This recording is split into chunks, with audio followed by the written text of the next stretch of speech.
popping up on the Devlin phone over there. Very cool. That's cool. Good morning, anyone that's tuning in. Today we are going to continue sculpting zombies for our future feature film, Return to Shadow Valley. Return to Shadow Valley. And I'm just so excited about this movie. I haven't been this excited about making a movie in a while. I'm excited too, man. The funny thing is I think about my last couple projects, and like Bloody Bluff got postponed. So when we made it, I was ready, but I didn't have that like fire because it was not new anymore. Right. And then Slaughterhouse on the Hill happened so quick because it had to from circumstance that I feel like, and then Laughterface has been so dragged out that Right. I feel like this one, I just have that excitement, like we're doing it. This one's in like a more traditional track. Yeah, Right? Like, plan it, write it, shoot it. And I'll tell you what, scheduling it's been very tough, getting like the important parties involved. So I hope the dates planned work for you because I can't really shift it. I'll make them work. Yeah. However I can, I'll make them work, and we'll figure out. We need to have our piping hot, Cheers. piping hot caffeinated beverage toast. This is episode. This might be like episode 9 or so of Monster Mondays, right? I don't know We're how really, many. I don't know how many. Haven't missed a week yet. Haven't missed a week. Yeah, it's fun, man. I love doing it. So, actually, as we get into this, I started. You want to talk a little bit about the crowdfunding campaign? We don't have to go Oh, into all the I'd details. love to talk about it. I got some ideas. Perfect. But yeah. So I created a few spreadsheets, and I'll share them with you guys, but I wanted to talk to you about them before I did. For the perks, the stuff that we can do, all that kind of stuff. And then also sort of like ideas of how we're going to, where we're going to share it, how we'll share it, through emails. We'll do an opt-in, so if anyone's watching right now and is interested, we'll go, I don't know if you did that now. We'll start talking about it a few weeks before the crowdfunding campaign starts and let people sort of opt in to get updates, and we'll do some early perks that only last a certain period of time, and so we'll do a lot of stuff. I don't know what opt-in is. What is that? Well, what I hope to do, what I'd like to do, is like, as we're sharing it out to people that are really excited, not just people that follow us on different things, but people that really want to know more about the crowdfunding, get them to kind of sign up so that we can send out like more direct sort of like, okay, it's starting today, and they'll already kind of know what's They'll be coming. following it. Yeah. So it's people that are really sort of a little bit more like likely to want to be part of it. Yeah. But then also hopefully within that group we'll create a group. That's what they did with like the Mahals did, right? Like they would create groups per movie. There are groups per movie, like Facebook groups, and they really keep everybody involved that's in those groups. Like it's pretty awesome. The engagement was really impressive, and between each other, everybody they know each other when they get to set because they've been in these groups together. That's awesome. And I really respect the way they pulled all that together.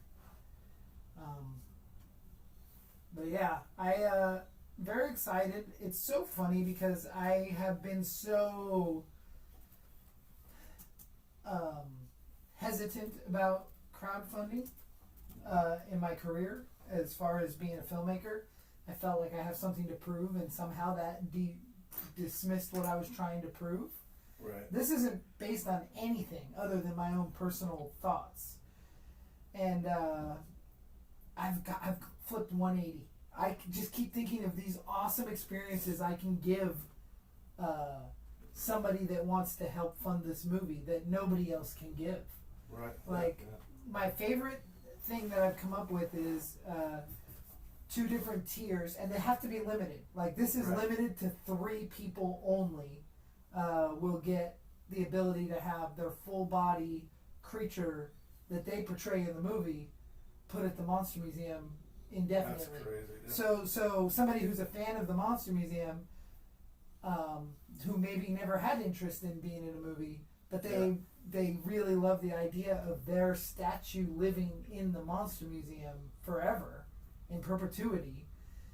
3 people can have the full body experience where their full body with plaque of explaining who they are is in the Monster Museum of a creature they portrayed on film.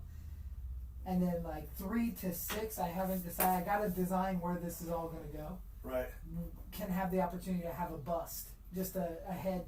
Like one of these. Yeah, just of their character that they portrayed, you know, monster-wise, in the movie, in the Monster Museum in perpetuity.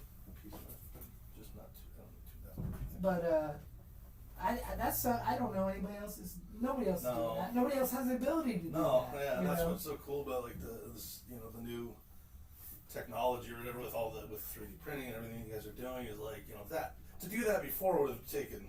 Well, I mean, just the fact that I would take the molds and their makeups, just like everything else in the museum that's screen used, is the stuff that it will be what was on the film. But with 30 zombies in the movie, we can't put them all in. Right. Like when you go through my Bermuda Island section, there's 2 monsters in the Monster Museum, a head and a full body.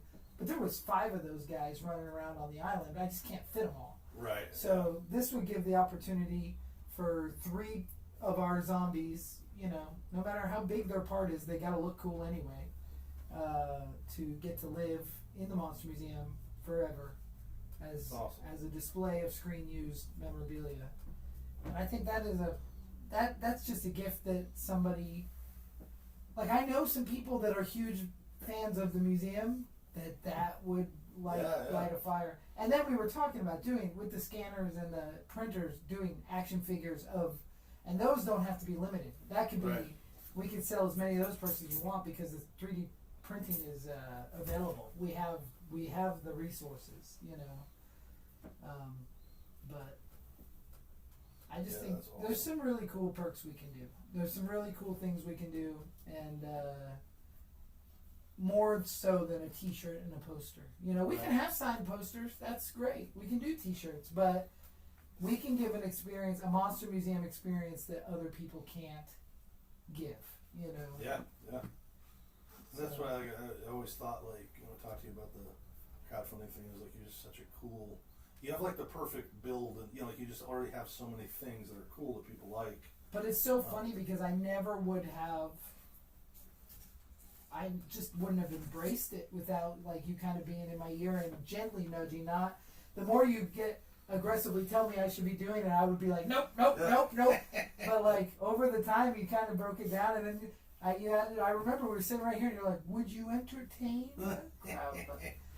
And the way that, like, we talked about a little bit too, if everybody else turned it's like, I also, like, when I reached out to these kind of crowdfunding experts that helped me sort of understand how to do this and the right way to do it, they're, the people that I dealt with have a very specific sort of game plan that I think works really well, that they're really good at, but it is what you don't like, and it's also what I don't like.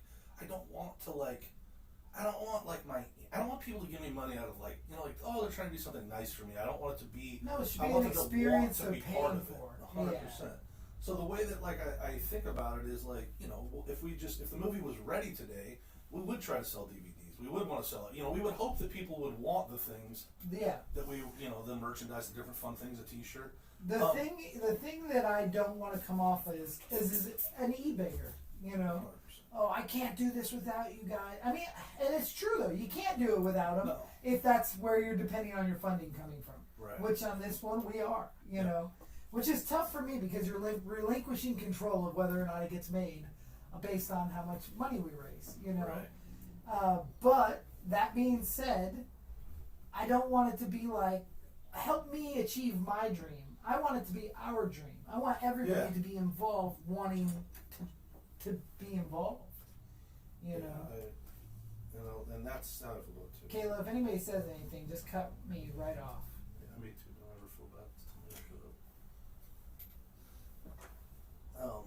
But so that's how we'll have it. It'll just be something cool. Like if anyone's interested, you know, it's basically selling our movie before it's made. Yeah, and kind of allowing people a window into how we do all of this. Yeah. Because let's talk about that a little bit. Because we were kind of talking about that as we were setting up. It's just sort of some of like the ideas of you're doing a bunch of stuff and you're doing your daily log. I hate the word. I don't like it either. Yeah, I say daily updates. Okay, yeah. I say we're doing the daily update. But yeah, so that's going to be super cool to see this thing play out in real time, because I'll be updating every day of production, pre-production, production, post-production. So people will see the amount of work and effort that goes into this Hail Mary of a movie. We make our movies very affordably and very quick. And to do that, it takes an immense amount of organization and effort. So you, because you said quick, it made me think of something. It's like, we already talked about, you want to shoot this thing in like 5 days, is that your idea? Yeah, really 6 nights if you think about it. July 13th to wrapping the morning of July 19th. Okay. So it's the night of the 13th, 14th, 15th, 16th, 17th, 8th. No, I'm wrong. July 15th to the 19th. So I have it on a calendar. I'm terrible with numbers, but 16, 17, 18, 19. No, that's not right either. But somewhere in there. Between the 13th and the 19th. If you were to, if we get lucky and we raise extra money, more money than we expect, would you expand the days, or do you feel like that your days are you're comfortable and happy with what you do? Part of my love of shooting fast is that my attention span is small. So, like, I spent my whole career working on 12-day shoots. Like that, the typical low-budget movie is a 12-day shoot. If you get real lucky, you get 24 days. Right. And that means you get 2 days off usually. And that's usually on location somewhere. But my problem is, and I challenge anybody to tell me different. Anybody that's worked on these 12-day movies, by day 7, nobody wants to be there anymore. The fun has worn off. Like the excitement, whatever. So I understand they need those days to finish their movie. I mean, that's their heavy dialogue or their heavy action scenes or whatever it may be. But I really strive to keep it within kind of a 1 week period. That way nobody gets bored, nobody's tired of each other. Right. You spend 12 hours a day or doing all nights. I just feel like the morale goes down that second week always, and then it comes back like the last day. But yeah, they're very director, long. It really doesn't matter either. I'll tell you what, when you're doing a 12-day shoot or a 20-day shoot or a 6-day shoot, on that last day you're still trying to pick up everything you missed. Yeah. And it doesn't really seem to benefit. I don't know where. I don't know. Well, and it's an interesting thing is it's like I feel like every filmmaker, especially every indie filmmaker, it's like they all kind of have their own little set in the rules. Yes. And then like there's and some of them it's personality things. It's also like some of it's just based on ideas. But it's weird because it's like I talk to so many people and people that I do respect a lot that do really cool things, and that amount of time and days, like you'll hear every kind of different scenario, and I don't think any of them are wrong. I think that it is for them. It's them. Yeah, and so here's the thing: like I have weird little rules that I follow. Like my cast members, which we work with a lot, are very used to it now, but they used to give me a hard time. But like we get 3 takes on every shot. Yeah. That's it. I don't do 19 takes of anything. Not an effect. Not holding hands. Not hitting a mark. You get 3. In the worst case scenario, I might go to 4 if it's something I want more than anything. But 3 takes, and I know that sounds horrible, but one of the things that I love about my art, about all art, is I love to make stuff out of what I have.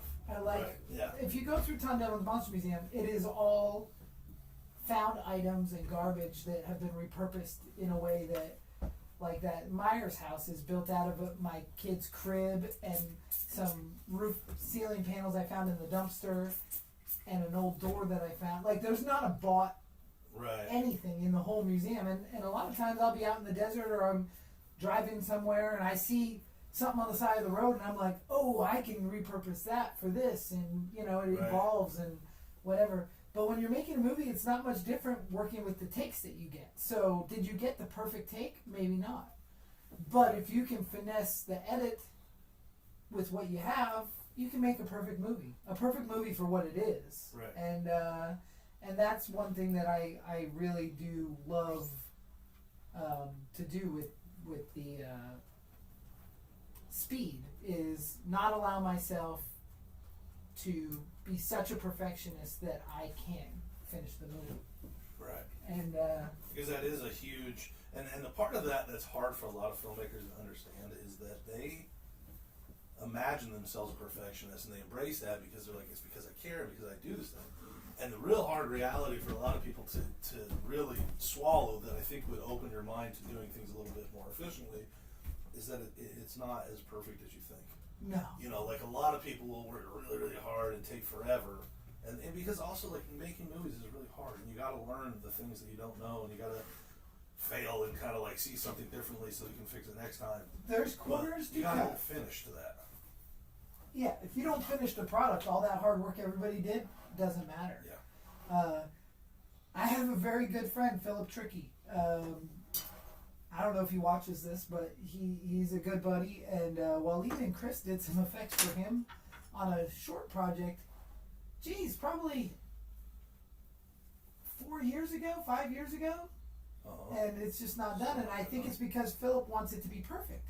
Right. Well, it's not gonna, nothing's ever perfect. I don't care what movie it is. It's Star Wars is not perfect. You just have to get it done. I don't know. Completion is key. That's one thing you'll hear me say all the time on set. Completion is key. If we don't finish the movie, it does not matter Right. how good that sunset looks. Right. But do I want a cool sunset? Of course I do. Yeah. And do I want great takes and great acting? Absolutely. And I do put a lot of pressure on my cast to know their lines and to be prepared, so we can get that awesomeness. But if they don't, I'll feed them some lines so they can play the game of repeat, and then we'll cut out the dead space and we'll make it work. Right. And that's Because that's also what goes along. and with I it. don't get, there's nothing that I get angry about. Like, if I get there, I'll tell you, I made this weird movie called Hello, My Name is Gacy. And it's super weird. And the dialogue is so convoluted. And I had John Ward here. And John Ward, he's a great friend, local Vegas guy. I think he's a great actor. He would say, oh, he's just a filmmaker that likes to act. Yeah. But John, like, this dialogue, it was hot. It was probably 110 degrees. And so I just stood off camera and I'd read him a line. He'd repeat the line. I'd read him a line. He'd repeat the line. I'd cut to the coverage of Carius as Gacy. Uh-huh. And it cuts together seamlessly. Right. Like, there was never, I'm not grumpy about that. I'm not like, oh my God, John Ward didn't know any of his dialogue. He told me when I cast him, he was like, this is kind of crazy dialogue. And I was like, don't worry about it. I'll help you through it. And he came in, he was a player, and that dude did even though it might have gone against what he thought Right. acting was, he did it great. And I think that's important sometimes. Sometimes you got to help your cast, and when you're expecting everybody else to do it how you want to do it, sometimes you have to help them get there, and then show them a decent product so they can say, "Oh man, it worked." Right. We didn't just make a crap thing, because I don't want to make crappy movies. I want to make crap movies. It was very different. Carmela says, I love this place. Can't wait to visit again. For the ones watching, the museum is really amazing. Different props and your favorite horror characters. The staff is also knowledgeable and very friendly. Awesome. They are. Everyone you've always worked, everybody I've ever met through it has been amazing, including. Kayla. But it is cool, man, and But that's a key to making those efficient movies, and this whole business and circus we live in is surrounding yourself with cool people. Yeah. Because if you have a bunch of naysayers or a bunch of people that don't believe in the mission, oh man, you'll never get. And then sometimes there are people that believe in the mission, but they believe that you're doing it wrong, and those people don't last either. And it's like, sometimes you can prove them wrong. Like you did, you asked me on day one, you're like, how are we gonna do 20 zombies and blow up a van? I was like, you watch. But you didn't naysay and say you can't. No. You can't do that. You just said how, and I'm like, we'll figure it out. And if we have to pivot, we pivot. You know, that's when I teach makeup classes and monsters, I always tell people don't get attached to the clay. Absolutely, don't get attached to the clay. Which is such a good thing. Sometimes you got to pivot 100%. and change that direction, and sometimes you got to let go of what you want to please the customer. And that's something I have to have a battle in my own head. I have to let go of what director Tom wants to please producer Tom. Right. And that's difficult sometimes. Well, and also I think what's valuable about it too is like sometimes you don't know that you're attached to something. Like sometimes you're not aware that you're holding on to something so tight. So like when you were saying that, I've heard you say that don't get attached to the clay. Right. Yeah. Like, and it was like one of those things where it was a little bit of an opener to my brain where I was like, I never felt like I was like, oh, I can't touch this thing. Yeah. But I felt like, oh, this is, you know, like, I don't know how to touch this thing. Or, I don't, you know, like, I better not touch that thing. Yeah. But it wasn't like, it's like sometimes you have these thoughts that you don't really think through, you know, and you just don't, you kind of stay away from things. So it's good to, you know. I feel that way about editing, too, because this is the thing, is I don't believe, I'm not saying it can never be done. I think sometimes people can edit their own movies. But sometimes when people edit their own movies, they're so attached to something they think's important without getting that outside perspective of whether or not it even matters. You know what I mean? Yeah. And so I prefer to throw together a rough cut, which I will do with our movie as we go. I'll put the dailies together and build a rough cut, and then hand it off to an editor that knows how to make movies. You know, Right. and not that I don't know how to make movies, but sometimes I'm really attached to the dirt bike scene because that dirt bike is important to me, and I will fight to put the dirt bike in the movie, but maybe trim 14 seconds off the damn dirt bike, Right. so it doesn't just become a Crusty Demons movie. It's a, Right. you know, a monster movie. It's actually complimenting the rest of the movie because that's the question you got to ask yourself is like, is it, What does it do for the story? What is it doing? Yeah, Yeah, and sometimes it's not. Sometimes it's just pure production value, because when you have dirt bikes in a movie, it feels fun and big. Right. And but sometimes you gotta. It's another one of those things. You gotta where it's know like, when to you hold gotta them be and know honest when with to yourself. fold Yeah, them. yeah. If you can say without being, you know, ashamed of yourself, like, no, it's just I want the dirt bike. Like, I want more dirt bikes. And sometimes Yeah, I'll do that. Yeah, Sometimes yeah. I'll say, I know this is not right for the movie. I can tell you a perfect example. In Nameless, I shoehorned in all of these inside jokes about Legend of the Sasquatch, my first movie. A movie that nobody's ever seen. Right. I shoehorned them into Nameless in case, when Plan 10 takes off, people are like, what is Christie's character talking about? Right. And then they can find out, oh.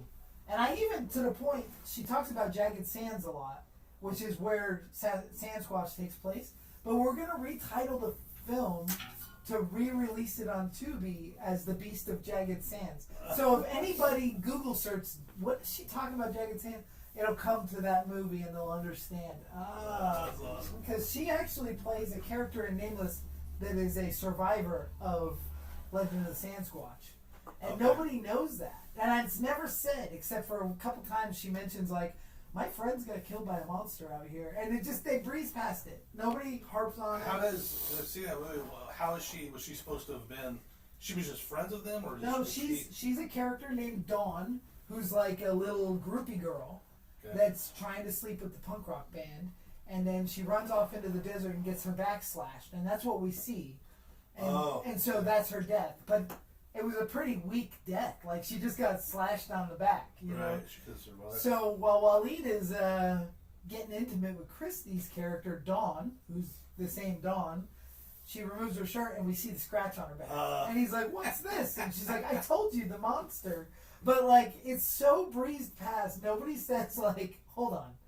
There was a Sasquatch that had no hair and was naked and it killed you and your friend. But she asked the park ranger about it. And there was a million times while editing that movie, I was like, I should take all this out. None of this matters. This is the goofiest thing. And I was like, no, I want it. Right. So it wasn't being attached. It was just making a decision. Like, who's more important, me or the audience? In this part, it's me. You know, this one's for me, and for the 5 people that know what I'm talking about. Right. But I just thought that Christy played the part. She watched the movie and learned the role and was like, kind of dressed like her, put together her own outfit and everything. It was very cool. That's awesome. But yeah, I don't know. Sometimes that's not the right move. Yeah. But sometimes it is. But at the very least, you just got to be able to ask yourself that question. You have to have the awareness to kind of fall, like, be critical of kind of your own thing. Like, look at it. And I think that in my next movie, I think I probably will do the final edit on it.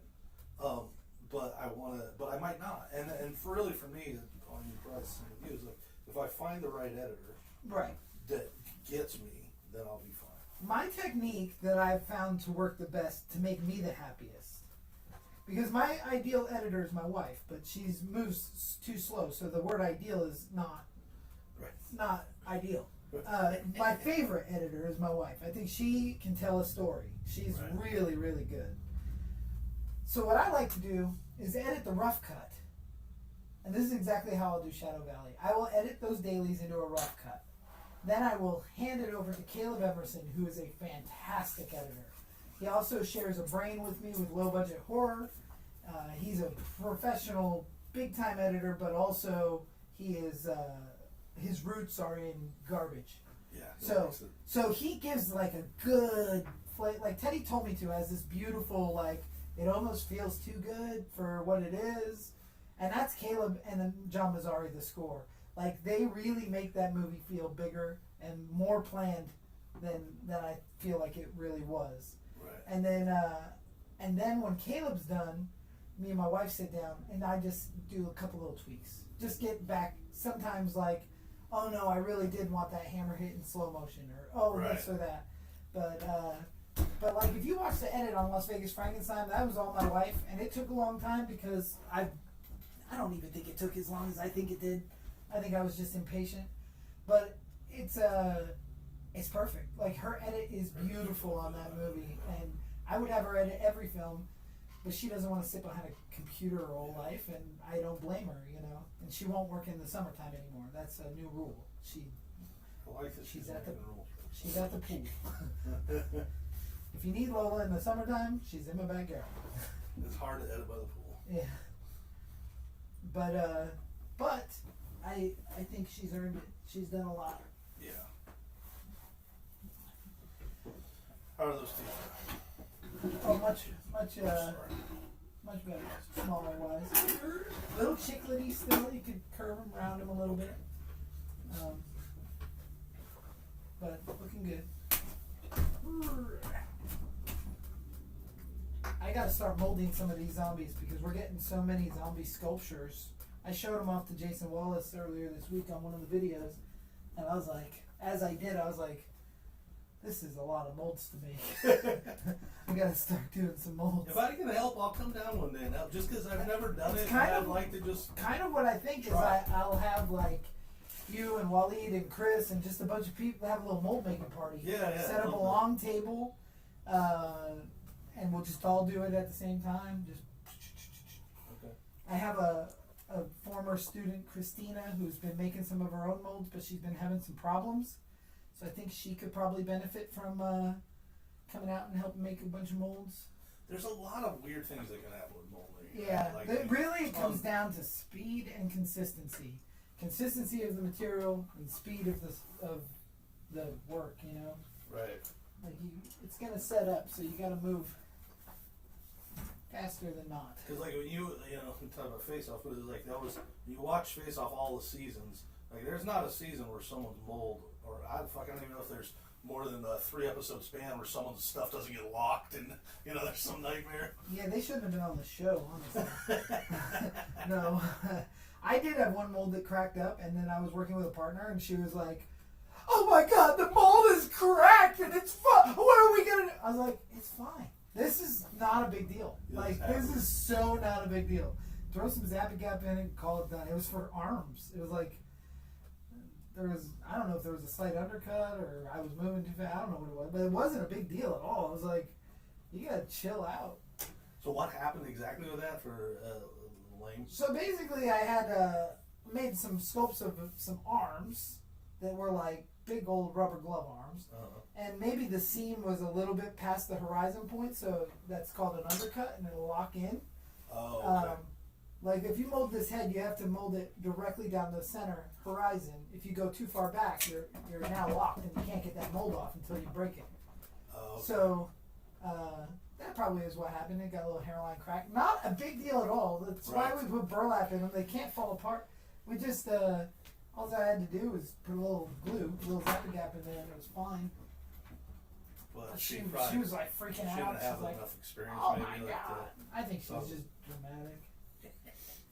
Like whatever. And then half the cast members. I mean, I'm not talking garbage. This was 20 years ago or whatever. What 15 years ago, but a lot of people had problems with the molds not opening and locking and not released, and they didn't know how to use a proper mold jack, which is like you have a mold, 2 blocks of wood, a cross beam, and a clamp, and it gently just tugs it out like a come along.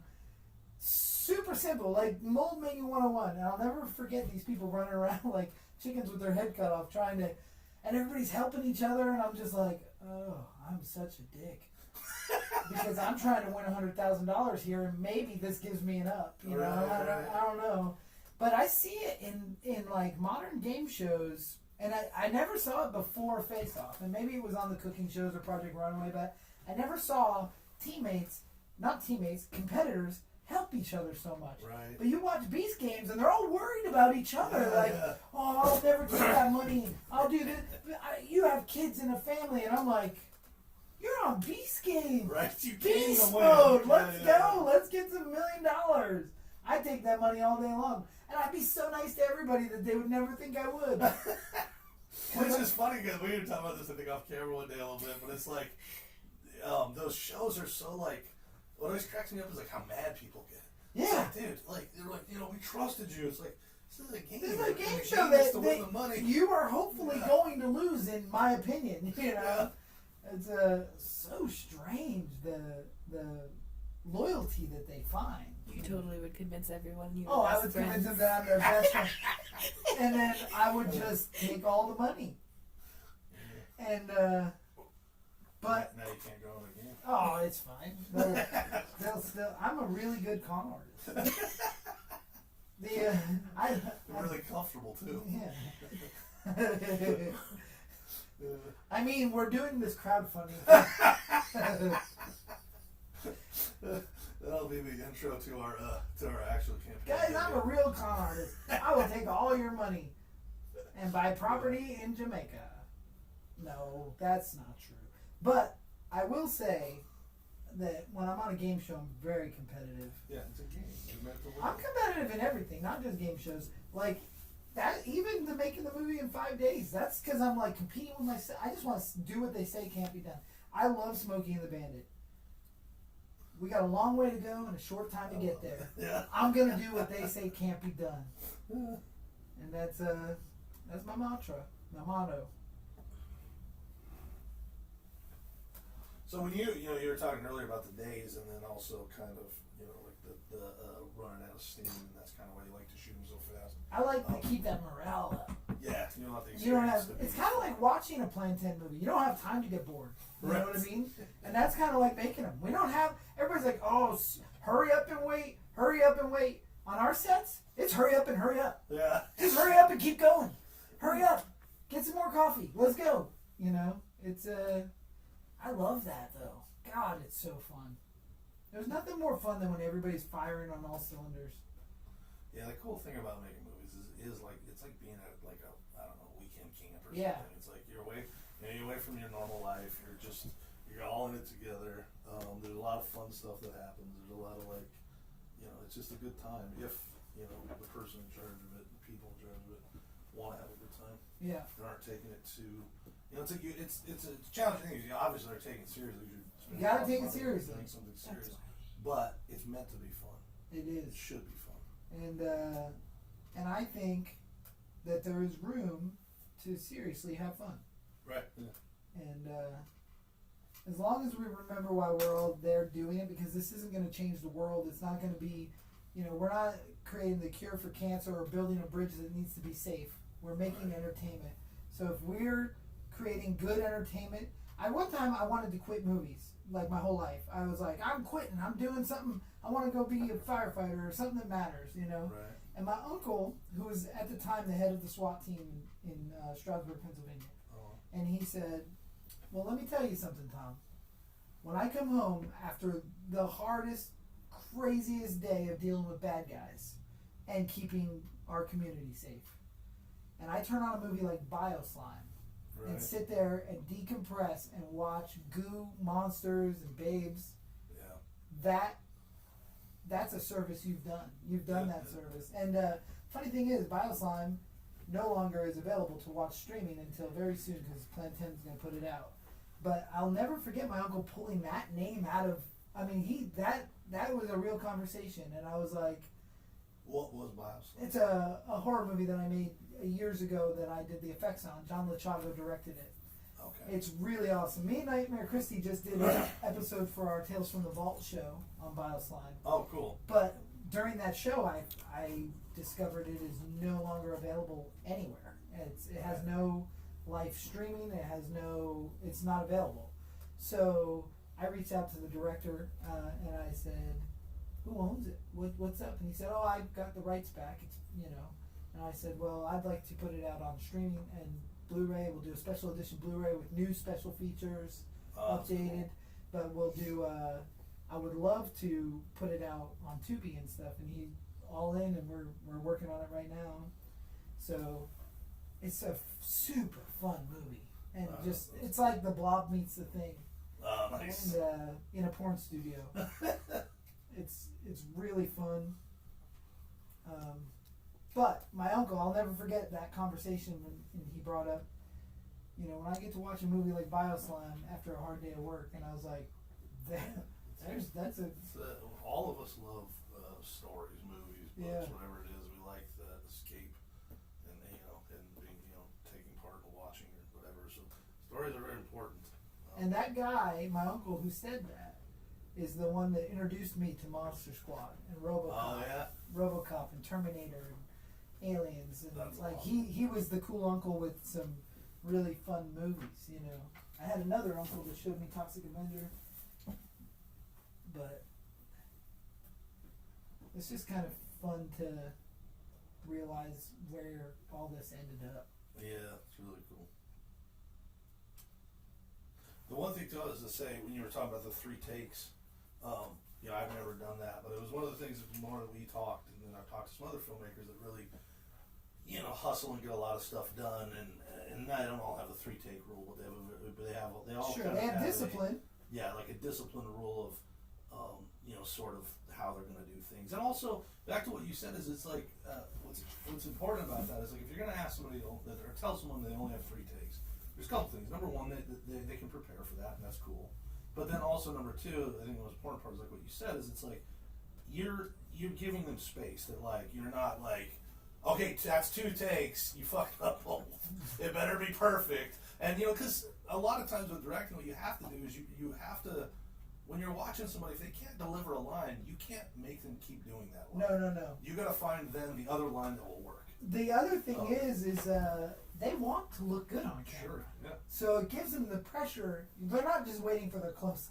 Right. You know what I mean? Yeah. Also, that's another speed change that I do, is I frame a lot of my 2 shots or my wide shot. Usually a 2 shot, I frame for close-ups. So I position those people in such a way that in 4K, we'll shoot it in 6 sometimes, I can pop in Yeah. and save the coverage, because so we light it. It's not always the best solution, but it's something that helps me with speed. And when the sun is setting on the side of Mount Charleston and you got 4 pages of dialogue to get through, I'll set all 4 of them up, get a wide, and then I'll pop in on them. And you have to do that sometimes. And not ideal, but it's sometimes what you got to do. Would you be with your project? Would you? Have you ever? Well, totally see you did. Like shoot them in chunks, so that like you shoot a 3-day period because like. Oh yeah, like, yeah. And then that way you can maybe get more days Yeah, if you needed it. I would definitely. And when I say a 5-day shoot, there's usually a day or two of pickups. Those days are lackadaisical, not a 12-hour day, like 3 hours here, 2 hours there, one effect shot. But that's just down the road. That's not I don't count that as part of the shoot. Right. It's usually after the edit. Because that was one of the things I was thinking, like with this, my idea or my brain, the way I would do it if I was the problem with taking the main shoot and like segregating the bikers from the other guys or whatever is I don't pay for locations. Like it's easier on the people who I'm making their lives hard to just go and get it over with than to keep coming back, and having to, you know, on Sandsquatch we went back to the location that we shot it almost a year later when it was already edited, and the owner of the property attacked me with a shotgun. Jesus. And I was like, James, we're friends. I did it. He had no recollection that I had made the movie there. And that was a scary moment. It was We need to have a pretty- different podcast pretty called cool. The Time I Almost Died. The time Just I all almost- of your stories about the times that you almost died. Because I feel like I feel like it's a long. I feel like there's a lot of episodes. Maybe. All right, I'm trying something here where I'm doing like a big wound. Okay. But is there any tricks or any sort of like? I mean, what it is obviously is gouge at a big piece. Sure, but think about how deep is the skin as opposed to the skull. Got it. So don't head skin's not super deep. Although we're doing theatrical, so Right. it can be a little deeper. But make sure you remember there's a skull under there, and if the skull's broken, show it to us. Oh yeah, perfect. Kind of like Jason Voorhees in Part 7 or something. You see his eye all cut Right. up.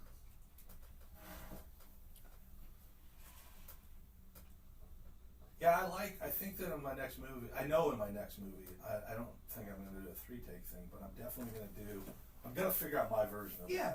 And I like to be able to communicate that to the actors going in, because the one thing that I've experienced that is that you get, if you kind of don't have any sort of like, obviously you're paying attention to your time, but if you kind of don't have a plan when it comes to like, I don't know, what the amount that you would do, whatever, all those different things, you can easily kind of fucking end up way behind. Right. Because you're like, one of the things that drives me nuts, and I'll never, this I vowed to never do again, but was like the safety takes.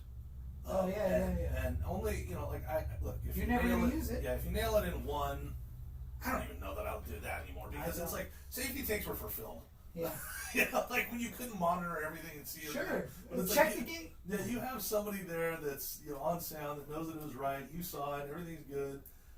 What I find with safety takes, or what my experience was, is like sometimes it's no big deal, but a lot of times then someone tries something a little different, and then you're like, oh, that's kind of cool too. Or they fuck up the next one, and you don't want to end on a bad take, and so all of a sudden you nailed it on take 1 or 2, and then you're 12 takes in, and it's just so stupid. It makes no sense. The one difference is you need to listen to your camera guy, and if he says, "Can I have another one for safety?" 100%. That means I messed up the last one. And so That's a very good point. because when I say no, we're good, they don't want to say I messed up the last one. Yeah. So so you got to get one more for safety if the camera guy says so. That's a very good point. But the other thing that I am a huge proponent of is I've like combined the AD and the script supervisor and the line producer. Kayla plays all of those parts. So I don't know how many times an hour I say, Kayla, what time is it? Kayla, what time is it? Right. Kayla, what's the time? Because I'm on a schedule. I make a shooting schedule, and everybody's like, oh, I can't tell you how many times I've heard this in Las Vegas. Never before. But in Las Vegas, oh, I make a shooting schedule, but by the second shot, I'm not following it anymore. Terrible. Yeah. Whoa! I'm very How do you make a movie in 12 hours? How do you do a 12-hour day and end in 12 hours? I can tell you I've heard it more times in Las Vegas than anywhere else. And maybe that's because they're teaching something funny at UNLV. Maybe that's because I don't Well, know. if it just becomes the norm, then it's the norm. You know, like I if don't it's know the- why, but if Charlie Band did not follow his shooting schedule, we would not have any Full Moon movies. You know what I'm saying? The one thing I learned from Full Moon is that that schedule. Like, I know what time I'm done with everything, Right. and I eat at 6 hours every day, and I wrap at 12 hours or right there at before. I don't go over. I don't do, why we're doing 15-hour day. So my friend Steve, who is a big part of Plan 10, Steve Hansen, he doubles as a art department guy with me. He builds sets, and we work our butts off. So he'll write, I remember this very, very, very distinct funny thing. There's a filmmaker that you and I both know.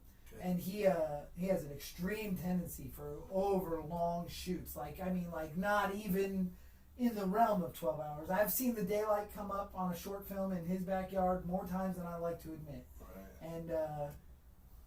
And that's not fun. Like, it becomes boring and tired and not fun when you're not expecting an overnight shoot. But Steve wrote this comment on Facebook. He was like, another 16-hour day, Plan 10 family, woohoo! And that said filmmaker left a snarky remark. That's because Steve was here at 8 in the morning building sets. He built sets, then put a costume on, then worked all day, did a fight scene, and then wrapped at exactly 12 hours. You know what I'm saying? And also, like, he was on board for the whole thing. Dude, he's that's part the of it. difference. He's Yeah, part the of it. He difference was not a is- hired hand, which I've also heard a lot of problems about. Oh, you should be getting paid. Steve is paid. Want to know how he's paid? He's a piece of this family. He's a piece of what we do. You don't get paid to move your brother from one house to another. We're it's a different relationship, and that's fine. I'm not saying that you should all work for free. I'm just saying if you're able to ask a friend for a hand with something that's a real friend, not an associate or an acquaintance, then and they say yes, then sure, that's their prerogative. Let them work for free. It's not free. There's so much pride involved. I don't even know how to explain it. No, and I know exactly what you mean, but I just think another part of it that's important, because I think that's where some misconceptions that people don't know anything about any of this, is it's like, you're not making, you didn't make Las Vegas Frankenstein, and you're just, the dough's rolling in. Oh, you got $10 million bucks in the bank, and you're just keeping it for yourself. It's like, us as the filmmakers that make these things, oftentimes, like, we don't make hardly anything. There's nothing. I mean, I don't know that I've ever. The one thing I can say is we paid for Bloody Bluff from Plan 10 earnings, which felt like a huge deal to me. Like, we didn't borrow money, we didn't take money, we made it very affordably, but it all came from Blu-ray sales and streaming revenue, which to me felt like we're winning. That was a huge deal. But no, nobody's getting rich off of the sweat of other people.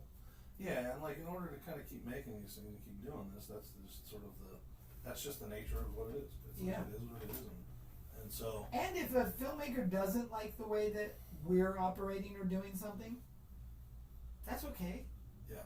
Then just don't approve of it. I always used to get so mad because a lot of people locally would say negative things about the Mahal brothers, and then I'm like, those guys treat me like royalty. I don't care how they make their movie. They're very good to me, Right.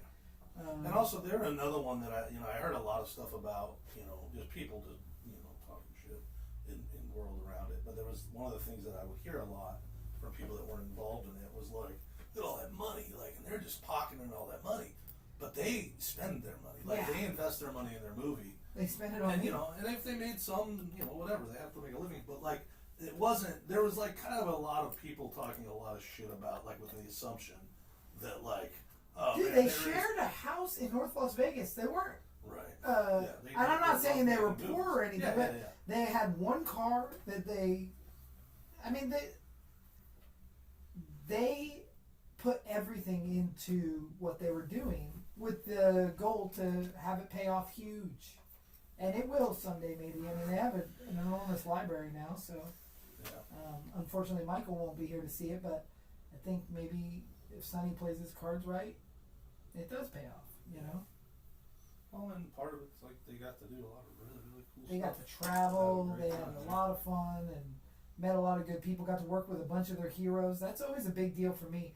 I get to work with so many of my heroes. People I had posters of on the wall are like Yeah. in my films and considered my friend, and that is something that is so special.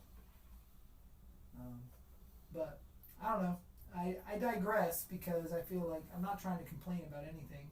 I just do think that we all do it our own way. I have a very specific way that works for me. And that shot list and schedule is so important. And the time, keeping the time. Because like you said, you'll end up getting too far into something. I can't because I'm constantly thinking about the clock. Yeah. Like that's part of my process is just knowing exactly what time it is. I mean, Kayla sits there with her phone on top of the script, being a script supervisor, but also just always there with letting me know what time. And every time we're moving a setup or doing a break, I'll say, okay, I need to be out of this by 4:35. Right. I need to be out of this by blah blah blah blah blah. And we're really pretty efficient at it. I mean, I'm gonna think maybe there's a couple times we've not really. We don't really ever go. Sometimes we wrap really early, and everybody's like, That's what I wanted to ask. my you wife's about like, that. there's no way. On Slaughterhouse on the Hill, I was doing 8-hour days. And my wife was like, there is no way you are making a feature film right now. It's just not possible. But we were just in flow state. It was just Right. working. And we did. We were wrapping in like 8-hour days. Oh, it was crazy. It was so much fun. But it was so hot. That was Yeah, what I was going to ask you about that was that I've been on, I worked on a movie, I worked on a couple like this, but it was where like you're way ahead of the day, yeah. but then like the director's like, oh, let me fuck around now for a while, and that drives me goddamn nuts. No. Where it's like, dude, you know, you're looking at it, you're like, holy shit, we're you know, like we're halfway through everything, and we're only 2 hours of the day, you know, things are just going well. It's like, cool, you know, look, if there's things you want to explore that you didn't think you get to, that's perfectly fair and really cool. But also, like, letting people get an early out is, you know, is fucking amazing for morale. And so, like, you know, don't just fuck off time because you're. The crazy thing about that, to me, is if you had a shooting schedule, that doesn't exist. Right. Like, I don't know. I'm really disciplined about, like, what I see in my brain is what I'm trying to make. And if it's not written down on my list, it's not part of the movie. Yeah. You know? And there are some times that I'll leave some stuff, like coverage off. I'm like, all right, we're going to have this conversation. This shouldn't take us more than blah, blah, blah. But if it's a coverage on a train and I want the train to look cool, I need to storyboard that. I need to know what those shots Right. look like. You know, but I don't know, man. I think it's a creative challenge, like the fact that we're creative people and being, you know, like it's like you can just get carried away being a little too creative I at guess. times when you think you have. But I think that it's just a good thing to like be aware of and say like I don't, you know, like don't. What it comes down to for me is those steps of sculpting that are posted on the wall. You can use that for everything in life, including making a movie. Yeah. And so it doesn't give you the ability to kind of mess around and find To something. lose your roadmap a little bit, Yeah. yeah, because that's the problem. Because if you're doing it to the process, then you're holding yourself accountable for what the process is, and that will get you to the end of the day every day, which will get you to the end of the movie, which will get you to the end of the edit, which is why I get so mad at editors that can't finish the edit because they're clearly not following a process. Right. You Dude, just clay it up, go back and refine it, and then do your fine detail, rough detail, poor texture, which would be sound design and color correction. You're done. It's not that hard. It's not that hard, but it is. But I think that the biggest Some- problem with editors, because all the ones that I know, is like when you're working on something big. You know, when you're doing a 3-day edit, it's a fucking 3-day edit. They've done enough of those, like with the promo, whatever it is, that they know. You know, they know their workflow. They can do it without really thinking. But when you jump into a feature film, it's like even, you know, if it normally takes you X amount of time, everyone's different. Everything's different. You know, the footage you're gonna get. There's so many different things. So it's like you have to have a schedule. You have to make a schedule for yourself. You have to have a And schedule. I can't tell you of the people that I work with, even with our company. Like when I get to talking to the edits, it's like it's the same fucking thing every time. Oh yeah, we're about to get into editing right now. You know, I'm like, well, so when's the plan? You know, what are you? Oh, I think we'll have something done by probably mid-fall. I'm like, do you have any idea how like how much room you're giving yourself to fuck around? You know, like, and not because it might not take you that amount of time. If you said to me like, so we have, you know, the rough cut schedule X and blah blah, you know, and you laid it all out for me, I would say, oh, cool, that's cool, mid-fall. But there's not an ounce of thought to it. There's not an ounce of like, it's like once post starts, they are just like, you know what, I'll be able to do this. Don't worry about it. Like, I'll get through it. It'll be easy, and it's not fucking easy. It's not. Like when you sit down. My experience when I edited my movies both times, even my shorts and stuff, is like, you know, you're so excited. But you jump in there, you start opening everything up. It's not real fun work, like sifting through everything, putting it on the fucking time, and also it's You so know where raw. else 3 takes helps you? Yeah. You don't have to watch all that footage. And also, part of the, and I don't mean to cut you off, but part of that shooting those 3 takes is they finish the third one. Kayla, circle number 2. Kayla, circle number 3. Put a star on number 1. If I get it in number 2, put a star on it. We don't need the third one. You know what I mean? Like, boom, boom, boom. If an actor requests a third take, I'll give it to them because they're giving me this. Sure. But yeah. And that's what that like being that sort of clean and organized. That's what it allows you to be able to give those, you know, to give your people what they want. Because that was another thing that I realized about myself was like I was trying, you know, because everybody is working for free or not nearly what they're worth. Sure. And so it's like I want to over kind of compensate in a way where it's like, you know, I want to make sure everybody's having a good time. But sometimes I realize that it was like the stuff that I think that I'm doing is leading to other problems that you know, that it's my responsibility to make sure I'm happening, which is like a day going longer than it should. Right. Or, you know what I'm saying? And that's where it's like, you know, if someone wants to have an extra take, like absolutely I'll give you an extra take. But, you know, when that thing of like let's do one for safety, or that was great, how about one more? It's like, no, it's done. No, I knew great. it was done. Yeah. I assumed that the actor wanted one more, but I actually didn't ask the actor. You know, and I just was trying to be too nice without even really thinking about what I was doing. Right. And then, you know, now it's later, and you know, I'm pretty. I've always I try to stay really on schedule. I don't really. I'm pretty. That's good. Efficient. I think it's very important because it all comes down from the top, and the leadership is the director. If the director can't stay unfrazzled and on schedule, then you're gonna lose faith of a lot of people on your crew. And you're gonna lose confidence in yourself too. Like if you have any decency and awareness, like you're gonna realize that things are kind of unraveling. But I think that I don't think that I am the answer to low budget filmmaking. I don't think that my way works for everybody or anybody else other than, you know, whatever it is. This is how I do it. But because I have found this like thing, and it's also part of finding directing as a career, when I go to work on other people's movies as an effects artist, which I don't do often anymore because of this. Right. I feel like I'm watching somebody else play video games. Right. I'm just like, I have no patience. I can't stand there. It's not how I would do it. It's a very funny thing. I think I have found my calling as a low budget horror director, and I think that was always my calling. I just gifted it to my wife because she went to USC Film School and wanted to make movies. And I was like, I want you to make movies. And I kind of like forced her into the horror world. It wasn't her thing. No. She didn't know DIY filmmaking. She went to a big movie school to learn to make movies like Titanic with giant crews and 2-year schedules and whatever. Was she in the early stages of that? Was she on board, or was it kind of tough to get her on board? She was on board because she was being introduced to something that she didn't know. She didn't know what trauma was. Right. She did not know make your own damn movie. She knew this collaborative art that was run by corporate measure. You know what I mean?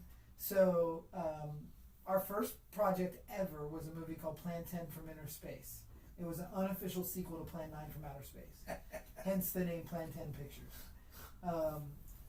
and it was about two aliens that had gone back in time to kidnap Barbara Bush to prevent the birth of George Bush Jr. And they fall in love with her, and they were not able to destroy. They had 10 plans of trying to kill Barbara, but they couldn't do it because they each individually fell in love with her.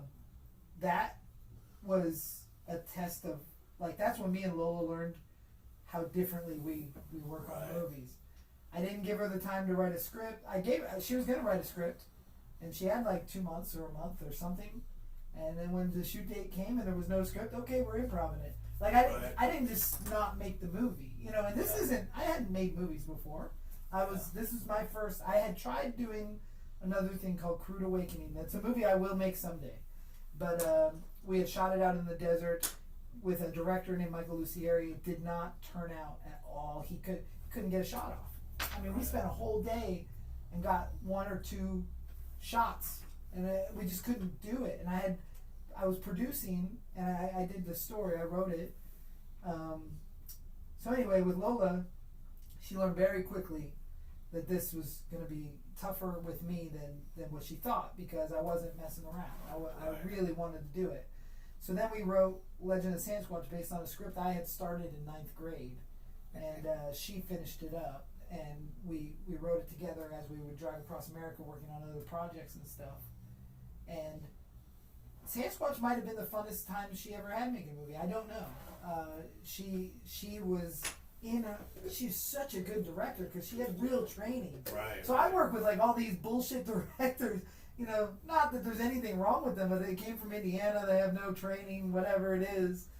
But Lola was like, she could talk. She could get what she wanted, emotion and stuff. Right, and right. We're making this cheeseball movie with this like fine wine flair. It really shows through, and she developed a style that way by being really good at the parts that don't cost money, and then me being really good at making a lot out of no money.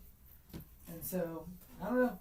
I gave up the idea that I would be a filmmaker as far as a director or a producer. I mean, I produced for her, and that was it. And I was just the effects guy, and she was the director until Teddy told me to, and then everything changed, and I was like, whoa, this is the most fun I've ever had in my life. Then Teddy told me to think. Did you tell me? Was she supposed to? I wanted her to direct it because in my world, she's the director, I'm the effects guy, producer. Right. I wanted her to direct it. She said no. She's like, you do it. It's your movie. I was like, but you're the director. Right. And she's like, but you know what you want. You're just going to stand over my shoulder and tell me what you want, which is true. Right. And so I directed it, and she helped write the script, and she put some really good, she's really good at that stuff, and she helped edit it, but I directed it.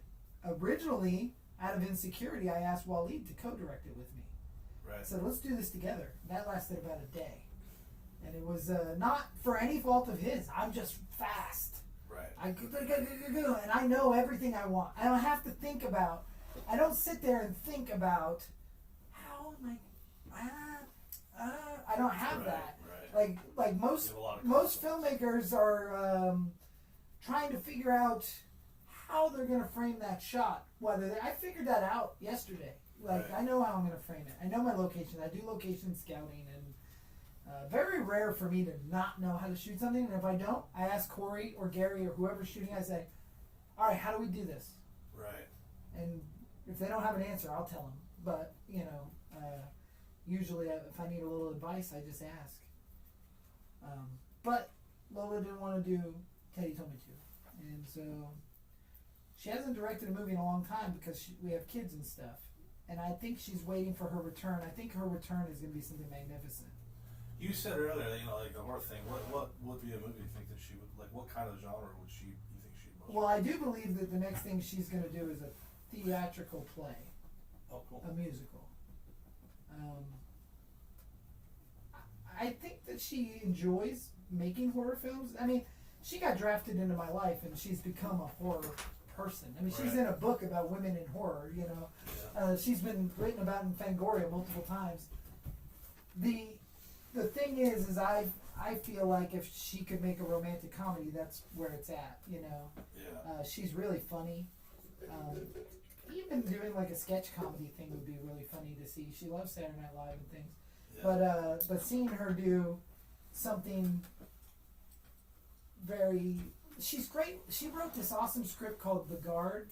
It's about color guard, and it's kind of like Buffy, like they're fighting demons and saving the town, because she did color guard in high school, and I think that something like that would be brilliant. But you know, only time will tell what she does. Does she ever say that, like, does she want to direct again, or do you think that, like, is there part of it that doesn't want to? She never talks about it. Like, she's not like, oh, I wish or I could, or she knows better than that, because if she did, I'd be like, let's go, we're gonna do it tomorrow, we're doing it yesterday, we're already doing it. But I do believe that she does think that she was wrong when she was young, that her time wasn't then, her time hasn't got there yet. Right. She still has time to make great. She really wants an Oscar. She wants short form Oscar, or short, you know, I don't know. Yeah. Some shit that she would think that I'm not supportive of, which I am totally supportive of, just not for me. And I think that she has that kind of in her. But I think she's definitely coming into her prime as far as confidence that she never had before. And that will help her in whatever she wants to do with. I just need to not be as much of an influence, because I'm really convincing to most people. Right. Like I can You're a charming talk guy. a blind man out of his dog. And like we said earlier, we're gonna do a crowdfunding campaign. But I was proud of her for saying no on Teddy. Yeah, that's cool actually. And it's awesome because it turned into you finally doing it. Yeah, and now it's unleashed this beast that can't stop. Now she's like, I wish I had just directed Teddy. No, you know what she wished? I don't think she wanted to direct Frankenstein. I think when we were talking about doing a sequel of it, The Bride of Las Vegas Frankenstein, that's something she could really get behind. Right. Victoria Strange would work so well with my wife, because Victoria's a real ass actress too. She's great, yeah. Yeah, at the end of Las Vegas Frankenstein, when she turns, that's pretty fun. Yeah. I have this plan that she gets to be a Vegas showgirl. And so all these people are coming, and she's loving the accolades of her being a showgirl. But then Gary realizes, John Carey's character, Gary realizes that they're all watching her like a freak show. This has nothing to do with her talent and skill. So he's in love with her, and he wants to rescue her, because she's the only person that ever treated him right. And that's the story of The Bride of Las Vegas Frankenstein. That's awesome. It's funny, when you make a movie, you always come up with a sequel while you're working on it. Yeah, And most of those sequels I'll never make, but I come up with them a lot. I have a really good sequel for Nameless that I want to make. Yeah. Yeah, and I have a great sequel for The After Dark. God, it would be so good. So when you, like, because you work in like such low budget, with such low budgets, are there movies that like you wouldn't want to spend, like, I mean, obviously, of course, it's sort of a dumb question, but it's like, I mean, is there, let's just say it's Nameless 2. Like, if somebody could give you $100,000. Nope, not for that movie. Yeah, that's what I don't need it for that movie. Right. Well, explain that. I guess Nameless 2 is not a good example, because if I had $100,000, Nameless 2 is a road movie. It would afford me a further trip. Like, I have it planned from here to Tonopah, but like we could go really cross country if we had some money. You know what I mean? Right. My friend Mike Pfeiffer just made a road movie that's called The Casanova Killer, and he did it all the way across country from North Carolina to LA, and it's awesome. And he's a low budget king, and he did it on a low budget. But Nameless, $100,000, that could be pretty decent.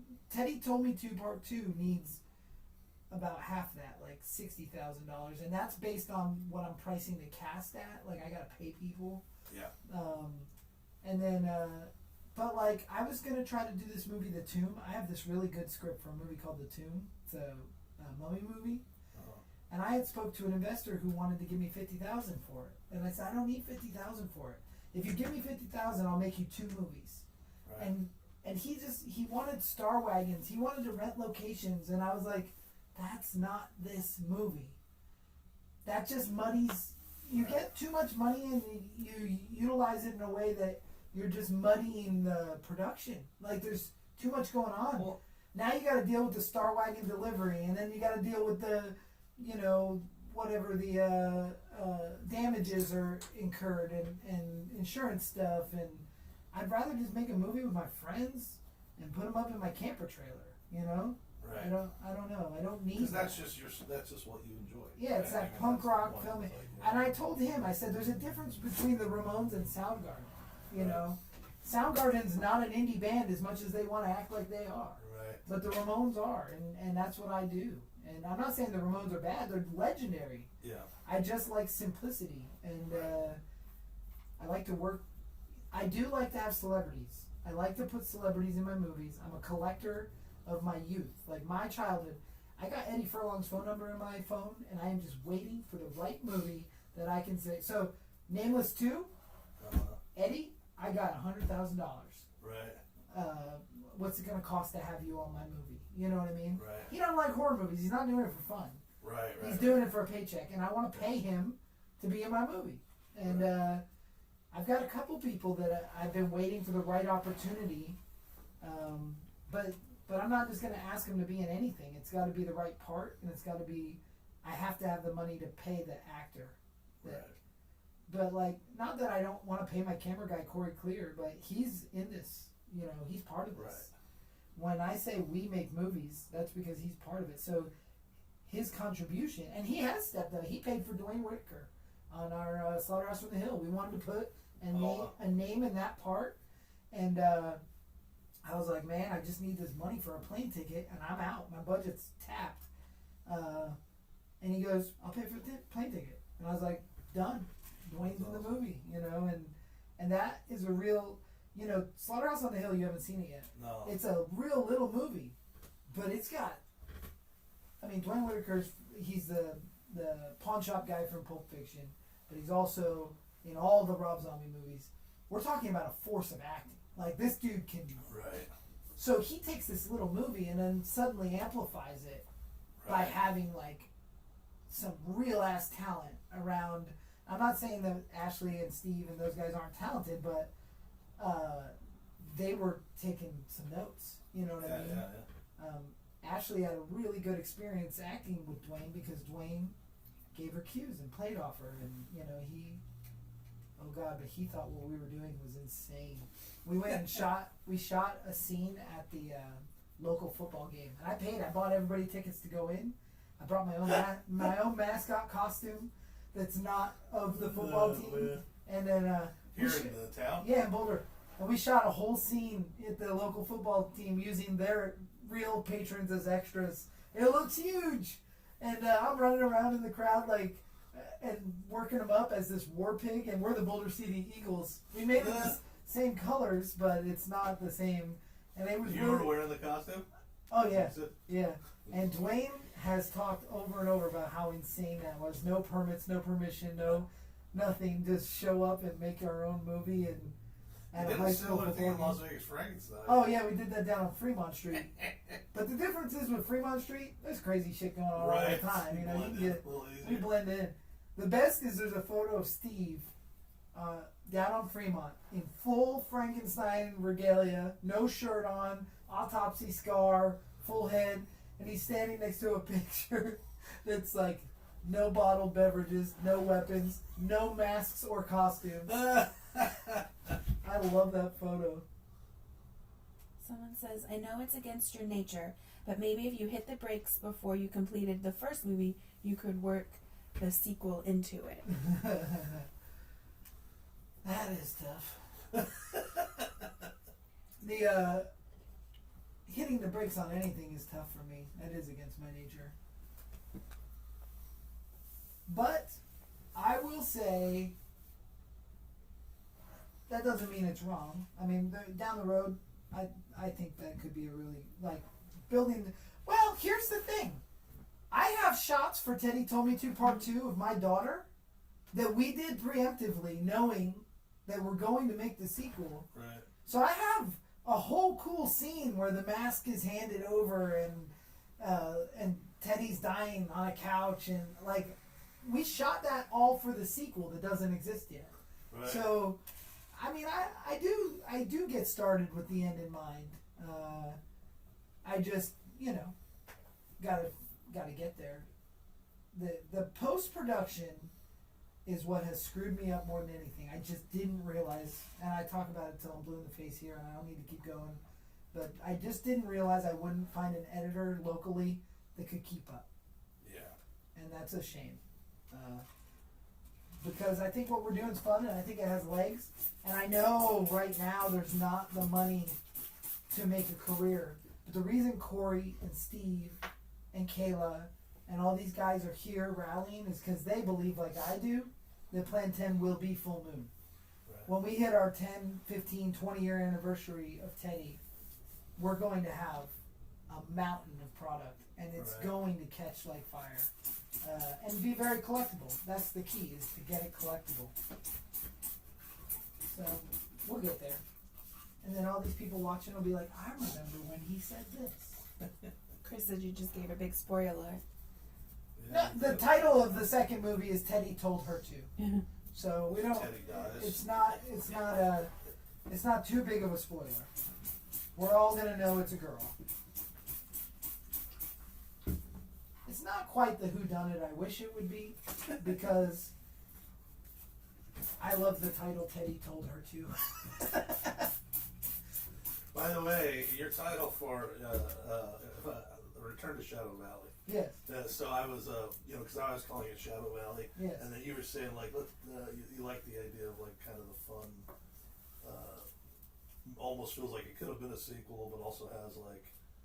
There's a little bit of personal meaning in there too. Yeah. Well, Because Jason Wallace had this yard haunt that for 16 years straight, and then life happened and he had to put the brakes on it, like not do it this year. Right. So the return to Shadow Valley is the fact that we're returning to the cemetery after Right. its hiatus, or possibly after it doesn't come back. You know. Well, it's funny because I'll get hung up on little things sometimes Yeah. that don't make any fucking sense, and I'm fully aware of that. That's fine. And so I'm just thinking, like, man, I just feel like the show. So, but in my brain, and I would never have, even brought it up to you because it's your movie, and I'm fine with It's it. our movie. But it's our movie. But as I was writing it, I was like, I entitled, because the whole movie is centered around this lore from this song. Yes. And the way that it's wrapped in is that, like, there's this old punk song that basically talks about exactly what the party is. It was just meant to be a fun punk song. Yeah. But so then I was like, the title of the song is Return to Shadow Valley. Like, the lyrics will be, and so ultimately then the name of the movie is Return to Shadow Valley. It makes more sense to me. That's good. Which is a stupid thing that I even, like, was sharing how my brain works. But when I was like, I'll call the song Return to Shadow Valley. And I liked that, I kind of like that idea of, like, the movie that you're going to see, the story that you're seeing, is sort of like this old punk song that people liked and listened to and loved. Yeah. And the reason why it's so popular is it was, he made a deal with the devil, but he didn't realize that it was going to become his reality. I love that. And that's the movie that we're making. I love that. Well, I was going to ask you though about the music with your band. Will you guys write the song? Yeah, I told Waleed already. I said we gotta have an epic. Think Misfits Halloween. Like this has to be epic and earworm. Like it has to stick in your head, So he's already got it in his mind. But then we'll all perform it and record it, and it should be.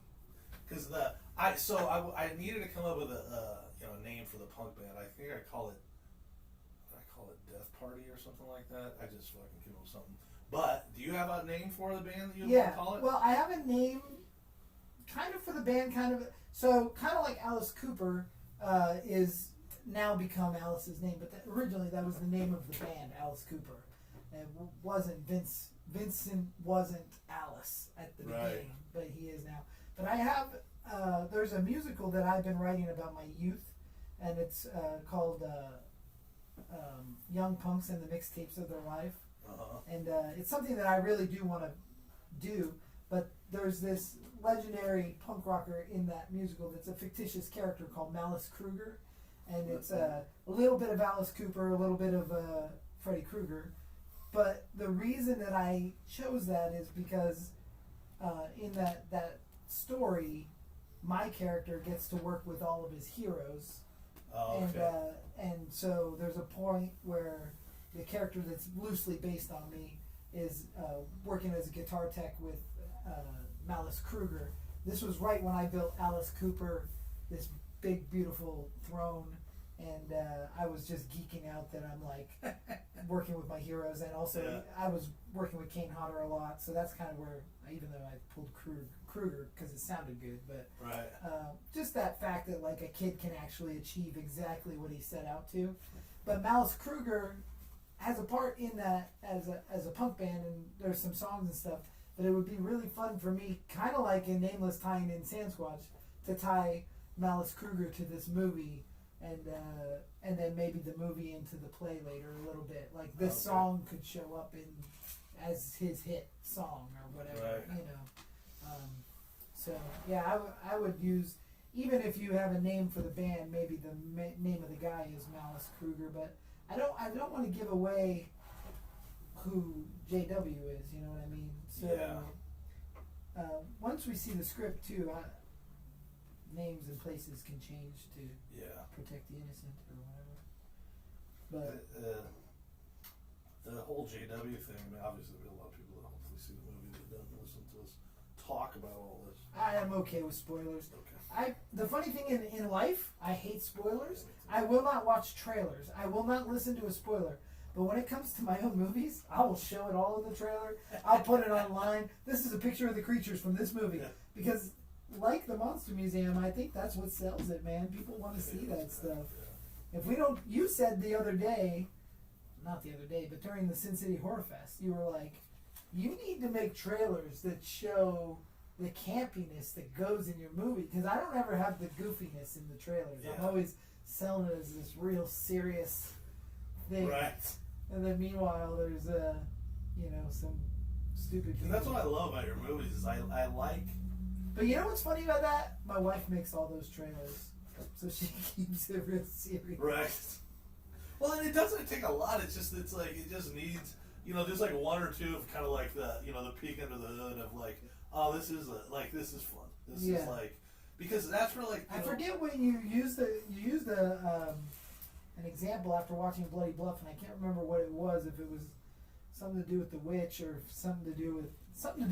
Right. Well, even Jason, I don't remember exactly what I said either, but I like Jason Wallace's character is fucking the shock. And there's like there's lines that are like just hysterical, and they're sort of like obviously fun. But what's funny about some of those movies is like there's a lot of people that like they go into it thinking like, oh, this guy, like this sucked because it was meant to be. It's like, no, it's exactly what it was meant to be. You just didn't understand what it was meant to be, or you don't like what it was meant to be. Right. And that's like earlier when you said you don't want to make crappy movies. What'd you say? I said I don't want to make crappy movies. I want to make crap movies. Yeah, but it's like it sounds I don't know. Some people don't know the difference. But it's like, it's being really aware of like the genre, the subgenre, or the type that you're making. Yeah. And that's what you want to make, and that's also part of the reason why you're like, I want $1 million to make this movie because. The stress of being responsible for that $1 million. I'll tell you what. We had a co-producer on Waleed's movie, and because of the time it took to finish Waleed's movie, I was miserable for months because I feel like I owe Jeremy something. It's like couldn't have made the movie without him. Couldn't have done it. We went in 50-50 on this movie. I needed his assistance. We've worked together a couple times. We don't know each other super well. And he entrusted me to give him a finished product based on what I've done in the past. Much like you have. And so then when I wasn't able to give it to him, that's super stressful, and we're only talking a couple $1,000s. Right. If that was $1 million, I'd commit suicide. Right. Too much to bear.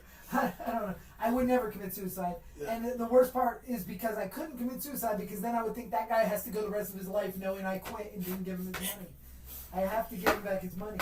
And I'm a firm believer that, like, God, man, we have to achieve. That part, though, you saying that too, is I want to go back to that. Is like that's when some people are listening to you talk and like, oh, you don't want more money. And like, one of the things that I think you weigh in, that I weigh in, and I think everyone who's a filmmaker should weigh in, is like it's awesome if someone would give you $1 million, but you should give a shit if they could get $1 million back. I care. Like I care. you need to care, even if Because, they're, you know, like, because I want that $1 million the next time. You know what I mean? Yeah. Or whatever it is. So if somebody gives me, like Jeremy Hirsch, a couple $1,000, and I give him his money back, right. or I'm on the road to recovery, I don't feel awkward saying, "Hey man, we're doing this again. You want to be involved?" Yeah. But if I haven't given him squat back and he doesn't feel important, then I can't. That bridge is burnt. You know what I mean? Well, and it's the problem with filmmaking is like there's not another business where someone is like, you know, goes to get an investor for a business and they're like, okay, so you think you're going to make $1 million? And it's like, oh yeah, how? I don't. It was will. You know, movies make a lot of money. You know, like there's not a lot of thought into the business side of it for It's a lot. funny because I have the filmmakers. complete opposite conversation with people when they want to give me money. I go, now there's a good chance you'll never see this again. But what I can offer you is revenue in perpetuity because I sell movies at my own establishment. Right. So you might not get it all back, but you're gonna make whatever we make. You know, Yeah. we're just gonna keep giving, plugging away. But my goal is not to make money off these movies yet. My goal is to get these people paid back. So like Right. I have some deals where they get paid before I take anything. Some of the deals are like you get paid everything from streaming, you know, Right. and so then I can take whatever gets paid from physical. And Right. but some I have other deals, and we just have to stick to what we can do to make it work. But I love the way it's all working out. Yeah, it's fun. It's been a crazy journey. It's such a different world than when I started this stuff. Like Sasquatch and Gould Creek, those are the days of Blockbuster Video, man. Like you used to make real money on movies. You know, I made those movies I made Sasquatch for $7,000, I think, maybe even a little less, but I have always said $7,000. I sold it for $20,000 and $50,000 to make Gould Creek. Like, Amazing. you know, that's very rare anymore. Yeah. You know, and that $50,000 then was a lot more than it is now. But filmmaking is cheaper now, which is the funny thing that nobody admits to. It is cheaper to make a movie today than it was back then. Yeah. The equipment is cheaper, you know.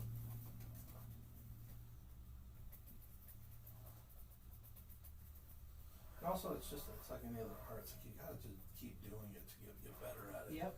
So like waiting for all that or gathering a bunch of money to spend on your first shot is not probably a great idea. Yeah.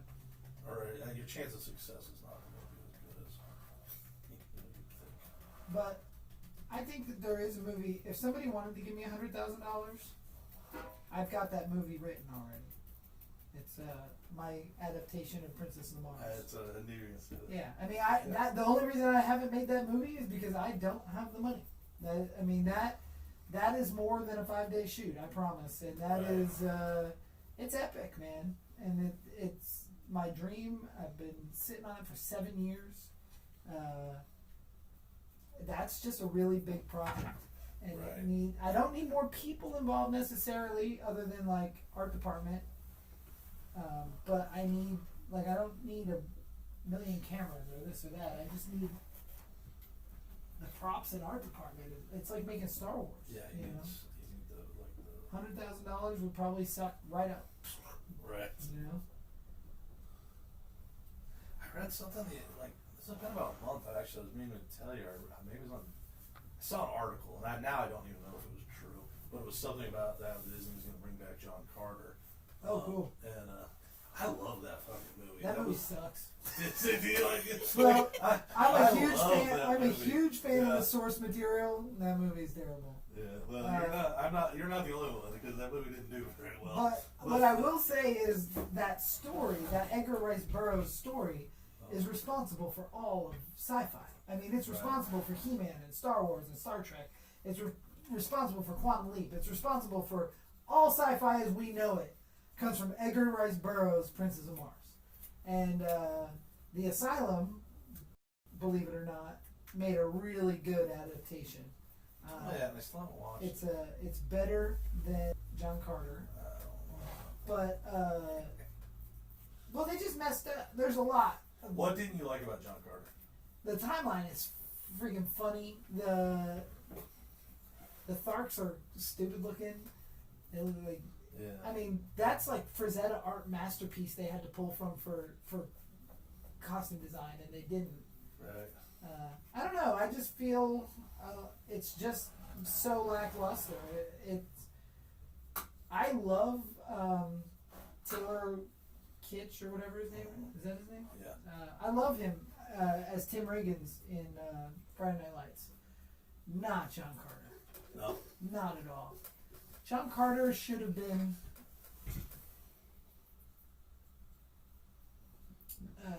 the dude from Sparta at his best. Who's the guy from Sparta? Gerard Butler. Yeah, he would have been a great John Carter. Okay.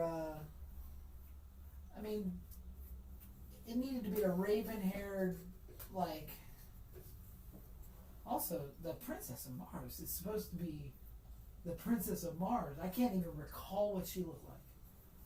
I don't even know who played Yeah, her. funny. I don't remember. Deja who Thoris. She might be like a famous. Deja actress Thoris now. is the quintessential barbarian babe of the world. You know what I mean? Right. I don't know. I didn't love it. Someone says, let's see what you got done already, guys, while you keep us guessing. I don't know. You can't see this? There I it don't is. know. What are they saying it on YouTube? Mm-hmm. On the Creepy Popcorn YouTube. Oh, okay.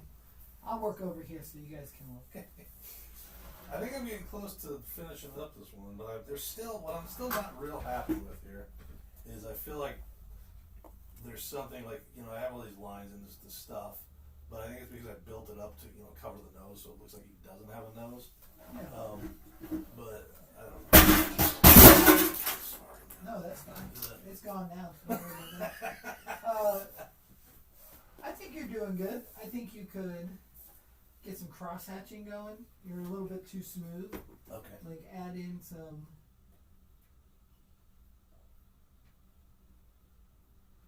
cross lines over your skin. Look right here. See all these lines on your hand? Yeah. Like you want to add a bunch of that, and like you look at a pursed lip, and it's not just straight. There's All cross different. line, all different cross lines. Right now, like when you're doing that though, how it's beating up. Oh yeah. Is that because that was like what was just stopping me from doing it, but I know that I'm just brushed off with a dry brush Yeah. afterwards. Okay. dry brush, or you could use a wet brush too and let it turn into pimples and pokies and. Okay. But yeah, I would just. You should have a wire that's got like a bunch of.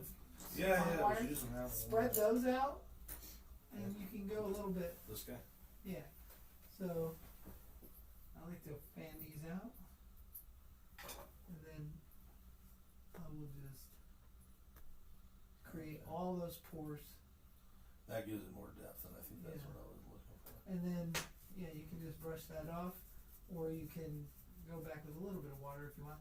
Then you can also, with some water, get some good brush texture. You can use all kinds of stuff, but I just think that you need tons of texture. This is a little bit too soft for this right now, Okay. but like you can create some really cool eye bags in here. Don't be afraid to cut into it though. I think that's where I'm. Is like I get a shape I like, and then I don't want to cut into it too deep. You're attached to the clay. Attached to the clay, see? Even though I told you I learned that lesson earlier. I didn't learn it. No, it's a tough habit to break, man. People, Yeah. that, especially somebody who doesn't make stuff every day, is like, I made this. Right. I don't want to fuck it up. But you won't fuck it up. It'll just make it look cooler. Like, you have this cool wound here. All these lines should lead to crevice. Okay. Thanks. Terry says, hi everyone, I made it to Monster Monday this week. Woo! Hi, Terry!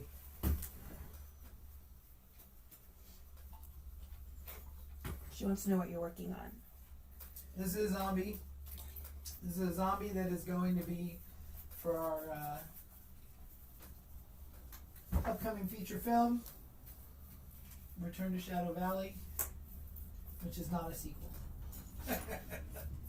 But maybe we'll make some shorts that are Shadow Valley promos, so when people look up to try to find Shadow Valley, they find these shorts and they're like, you need to make a or we the just make a official part, music video. or we make a Shadow Valley trailer. But then, so when they watch Return to Shadow Valley, we shoot the trailer on VHS. And so when they watch Return to Shadow Valley, they're like, well, what about the first one? And they find this old trailer that looks so fucking great. And it's non-existent. There's no movie. We can make a legend of the movie that doesn't exist. Oh, that's a great idea. I like that. I do think it'd be fun to make some of the like the Music videos. Yeah, like something that like I see you do that like with Vane too. Like you like to give a little history to it. I do. I like having like a little bit of like, I don't know, something that makes your mind wander in a different way or something. Funny, I had a guy reach out to me yesterday on Facebook. I've never met, that had just watched Vane. Really? And yeah, just telling me how much he loved it. And That's it was awesome. like really nice. But it's There is nothing cooler than getting that kind of. there's not. I get it with Teddy Told Me To a lot. I've been on this mission of like getting Teddy Told Me To become a cult classic on Tubi, and it's working. It's working. People are watching. Yeah, you just gotta get people to know. And now I've been posting the nameless release date. You know, coming soon. It's funny, in one of the groups that I'm in, I saw someone had said, "What's a good gory movie on Tubi?" Or something like some slap. Maybe this is, I don't know. Yeah. But anyway, I saw Steve posted as I was going through because you told me. So I saw Steve posted. Teddy Told Me To, Oh yeah. and maybe you Michael Shields, Yeah, me, everybody. Yeah, I was like, There's- 'cause you've told me about it, but I haven't seen it. We're, I was like, we're I on a love mission. it, I love We're it. on a mission for cult classic status. Yeah, with Vane, we've gotten, it's getting out there now as it's on Tubi. But it was like, the initial, when it came out, I don't know, there was about 10 reviews on, maybe not 10, 5 reviews on Letterboxd. Just people just shit all over it. And one guy, it was funny, because he's a local guy, he's from Vegas, but watched it and like shit all over it. But in his review of how much and why he hated it, He talks about how good it is. no, he actually it exposes that he didn't see the movie. Oh, Yeah, like he's talking about. I mean, and if he did, obviously he just disliked it so much that he didn't pay attention. But it was like he said he was talking about who all was in it, and like what the only things that make it worth watching. And one of them was that you were in it, but then one of them was that Drew Marvick was in it. Drew's not in it. Drew's not in the movie at all. Like Drew's name might be in the credits because the original ending He was in it. that we shot. Well, he wasn't. We shot it at his house. Oh, okay. But then the ending just didn't work, and so we ended up redoing the ending. So he probably has like a special thanks credit or something from Justin in there. But I was just like, man, I hate fucking Letterboxd, and I don't hate it because people don't like the movie. It's You had okay. told me that it's a really complaining site. It's So I just went like- and looked up all my movies because I love to read bad reviews. I love it. I actually. I kind of get. It's so funny to me because usually in those bad reviews, they backpedal into, but I like this and it was actually shot well and the effects were amazing. And I'm like, do you think a movie called Slaughterhouse on the Hill is about anything else other than the effects? Like, do you really think we care about these 40-year-olds? We want to see them die. But anyway, I went to look and I didn't have very bad reviews on. No, I looked you up Letterboxd. on there, and I'm glad you. It was like I was like, these aren't even that fun. Yeah. They were pretty decent. Like Teddy has some pretty good ones. After Dark had some really good reviews, and I was like, man, nobody even complained that it's Romeo and Juliet. That's always the complaint. Oh, it's like Romeo and Juliet. I'm like, they're damn vampires. Have you ever seen a vampires are romantic? I love the After Dark. The After Dark is my, I don't know. It's one of your favorites. It is. It's hard because you don't have a favorite. Like they're all like your kids, right? Right. But the After Dark's my favorite. It's that's why I will never have more kids.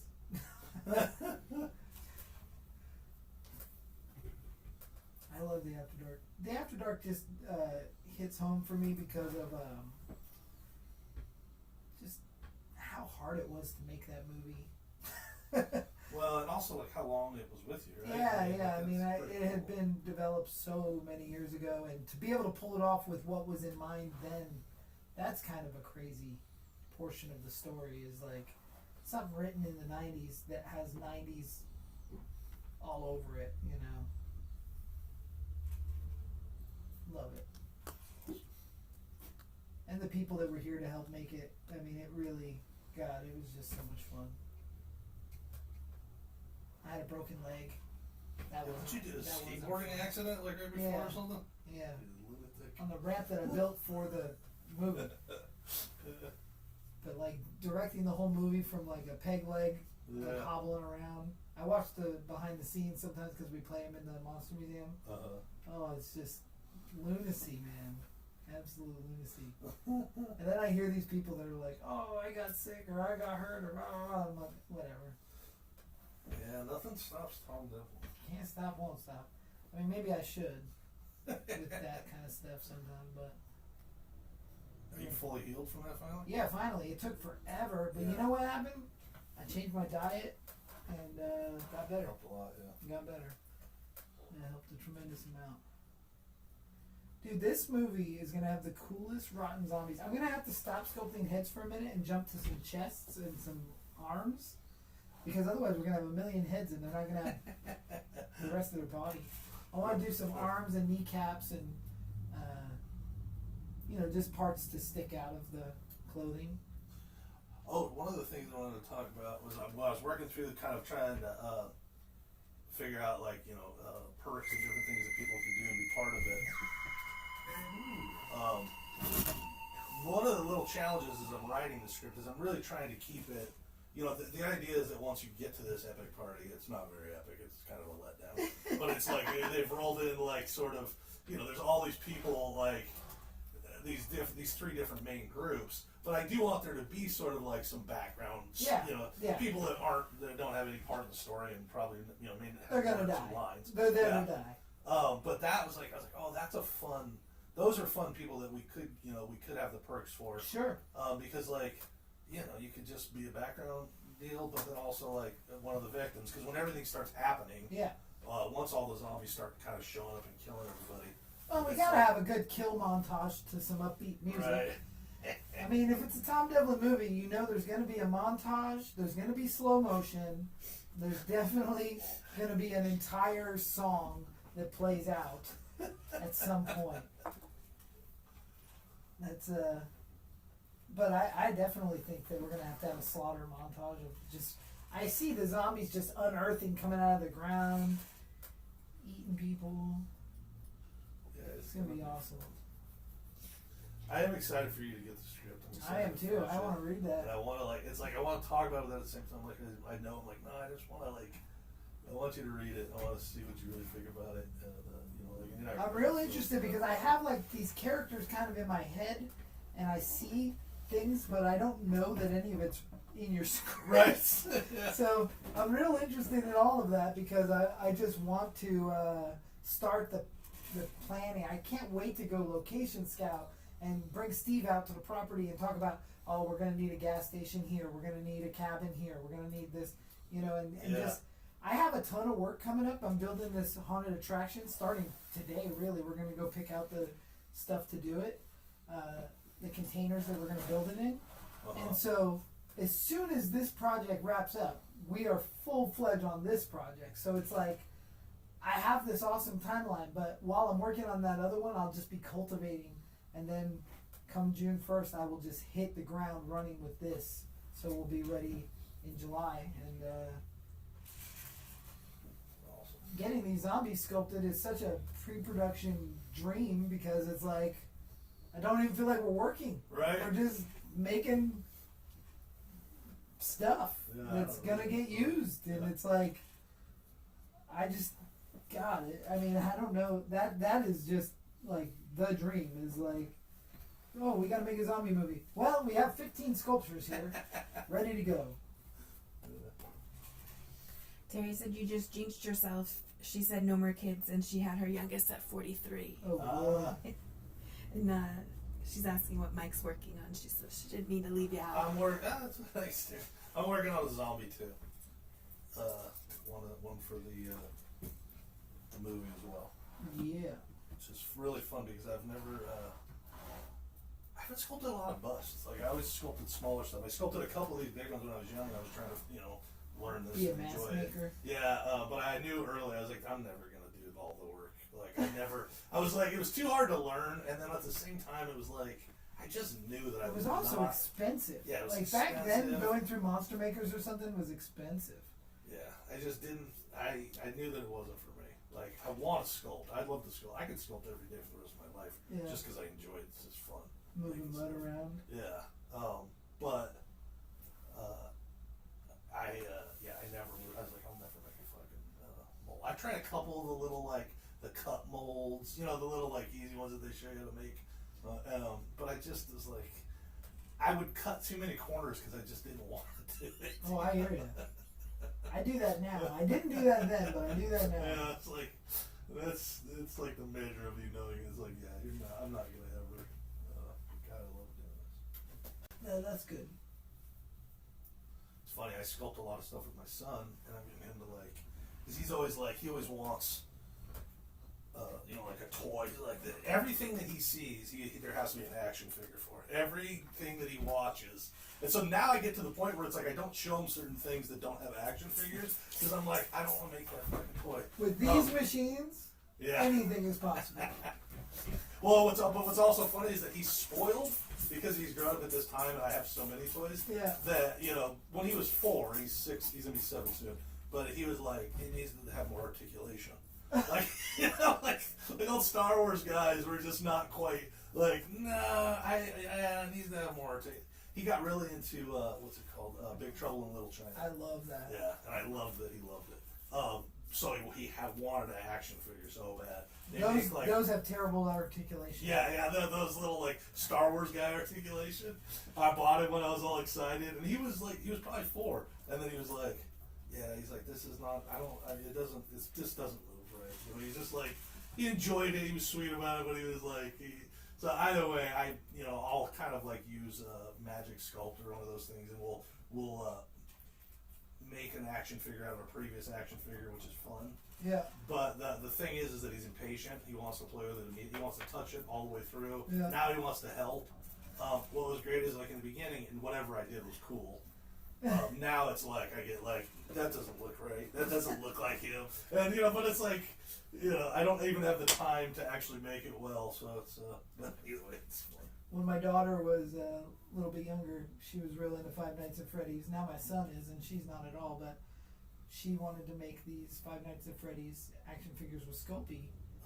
She was so particular about what they looked like, and I mean, they look pretty good, but she was like, there's rules and lore and this and that, and I was like, okay, but she kept those things forever. That's awesome. Did you made him out of Sculpey? Yeah, we sculpted them and then they painted it. She painted them up. The funny thing is, my son, he's not nearly as picky as she is about that stuff. I'll make him, stuff, and he's just like, cool, this is the best. And we'll just go on the shelf. That's how my son was when he was younger, and then all of a sudden, last year, he's gotten a little bit when I show him something. Maybe he'll grow up to be a toy maker. Yeah, I'll tell you what, you should get him involved with the 3D printing stuff because, these figures are I mean, you can sculpt them on digitally, or you can find STLs. You print them out, and then you just have the perfect model to paint of those characters. You know, it's pretty. If I had that when I was a kid, I don't know if I would have collected toys. Honestly, I think I would have just been like, oh, that's too easy. You know, I don't know, because collecting toys, part of it was finding them. You know, right. Now you just make them. I used to get so geeked out if I found like a Screamin' vinyl model kit or something at a garage sale. Right. Now you just print them out. Make one, yeah. But what it's crazy is like there was things that we wanted forever that we never got. Yeah. You know, like different. Yeah, that's what we talked before about the McFarlane movie Maniacs. I just remember I was like, dude, I cannot believe they're gonna make a Jason action figure. Like, it's like I can't. You know, Hellraiser, like all these things that I just never thought would happen.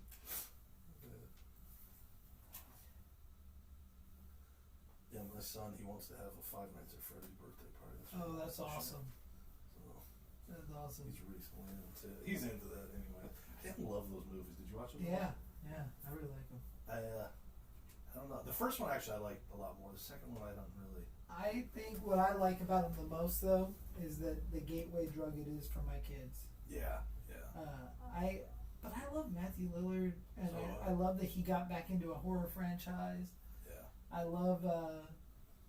I'll tell you what I actually liked better than the Five Nights at Freddy's though was Willy's Wonderland with Nicolas Cage. I am ashamed to say it. I still have not seen it. So that was originally written as Five Nights at Freddy's.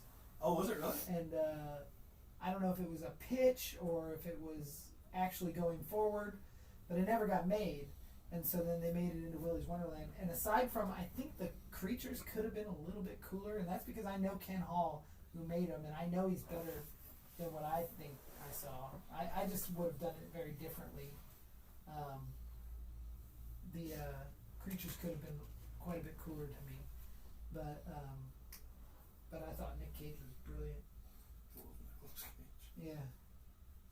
You should check out Willy's Wonderland. There's some really, really smart stuff in it that you would not expect. I have this weird problem with movies. I think we talked about this before, but it's like I always like if there's something I really, really, really want to see. You got to be in the mood. Well, I have to see it right when it comes out, and if I don't see it within like the first week, well, it used to be for movies. If I didn't see it on opening night, I wouldn't see it for like a year, and I don't know why. It's just some weird tick with me or something. But like it's a similar thing with like I wanted to see a movie when I heard about it. I was so excited, and then somehow just life got past you. Yeah, and then it's weird because it's like I don't know. It's like all of a sudden it just like loses the steam. Where I'm like, yeah, I still want to see it, but next time I'll watch it tomorrow. I'll watch it Friday night. You know what I'm saying? And end up watching something I don't really like that much. And I know I'll love that fucking movie. There's some special stuff in that movie that you wouldn't have ever imagined. Like they took some bold moves. Yeah. And not like offensive bold moves, like kind of brilliant stuff. Oh, nice. That I don't know that the normal moviegoer gets, but as a filmmaker, you'll appreciate it.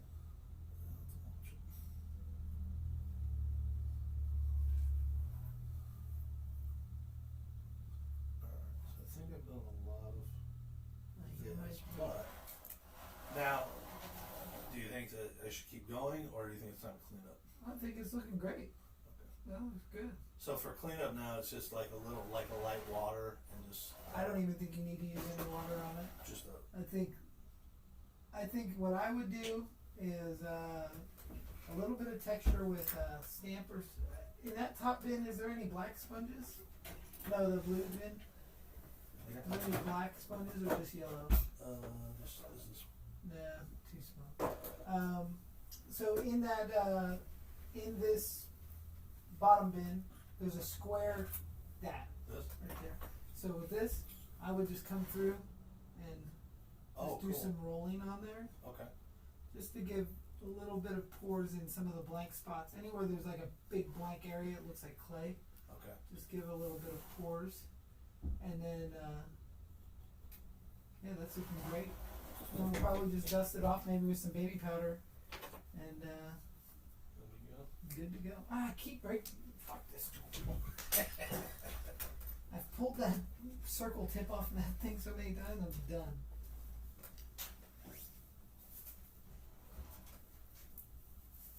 But yeah, I think moving right along.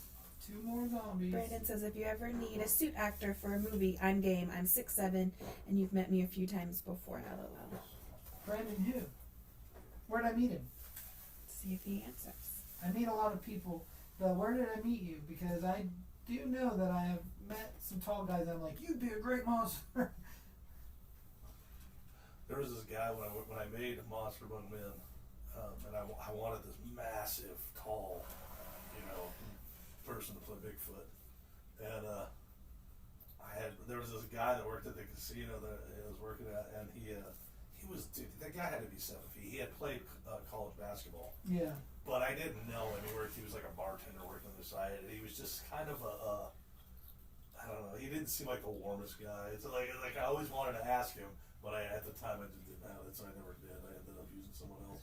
But yeah, tall actors for monsters are fun. Yeah. I mean, That's why we always use Steve, because we got him built in, but yeah. I really want to make something someday with Mike Estes. And Yeah. that's the thing. Like, if I had Princess of Mars and somebody gave me the money, Mike Estes is in that film. That's a huge creature movie. I would put him as somebody. Mike's awesome too. He's But he always says to me, he's always like, oh, we gotta work together. I'm like, yeah, but my budgets aren't that. And he's like, oh, it's not about that. We just gotta work together. Gotta stick together. And I go, but here's the thing, man. I don't ever want to be insulting to somebody. I want them to get paid what they're worth. And that's why it hurts my feelings so bad when people tell the people that are working. It's not that I don't believe they're not worth it, but there's a difference between Mike Estes and Steve Hansen. Steve Hansen is my family. Mike Estes is a guy that I want to work with. You know what I mean? Friend, yes, we're close friends, but I'm not going to work for Mike for free. Yeah. And so I want to return that favor. And that's a hard thing to swallow for people. And maybe that's because everybody thinks everybody is that level of friend. Like, because you're friends on Facebook doesn't mean you're family. And it doesn't mean you're not my friend. It just, there's tiers to this. My chosen family is different than, and sometimes those friends become that through these projects, because making a movie is like going to war. You make memories and you have stories and inside jokes and. This guy says I came to meet Lee Waddell at your museum. Oh, I remember exactly who he is. He says he's worked for free. He would just like to be immortalized in film. That's awesome. It's cool. Fans come to see the monsters in horror, not the victims. Unless you're Deborah Voorhees, greatest victim of all victims.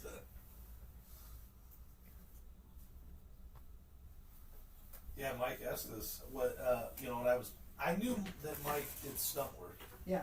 But I didn't really, because I know Serena, and I met Mike through her a handful of times. But I got to really sit down and chat with him at the last Days of the Dead, and then have coffee. I didn't realize. I knew he got to work on like some Star Wars stuff. But he is the guy from Skeleton Key with the 3 so eyes. Cool, man. Yeah. And also, he was he's a death trooper in I think Mandalorian. Oh, cool. Like the one that's like right by Moff Tarkin, or no, Moff Gideon. And I was like, holy shit, that's so cool, man. Like, The 3-Eye Bounty Hunter in Skeleton Key, he pops up all the time, and I'm just like, that's so rad. Did you watch that series? Yeah. I love that series. I did too. The funny thing with Mike is, like, he's got some punk rock roots, he's got convention roots, but he is a stunt performer that's like a real deal stunt guy, and I think that our worlds are simultaneous in a lot of ways. Yeah, he's but I think he still loves all of this. He seems to. And that's the cool thing. And I do think, like on the first one, I need to make him a proper offer, but I do think he would fall into that, like, let's keep going, Yeah. but I don't want to. And he's also like a really professional guy that's busy, very Yeah, busy. of course. So it's like, yeah, Of that's course. because earlier when you were starting to talk about like, you know, saying, some people think, you know, whatever. It's like that guy's worked on some incredible stuff. Yep. And so his, you know, not that he wouldn't think it's fun to just come work on some local movies. No, it's but like, I want to it's- make him yeah, you feel just right have to- about it. Yeah. And he's the one that has insisted that we do, but I am not gonna put him to work for free. He's got to get paid because that's how I would feel.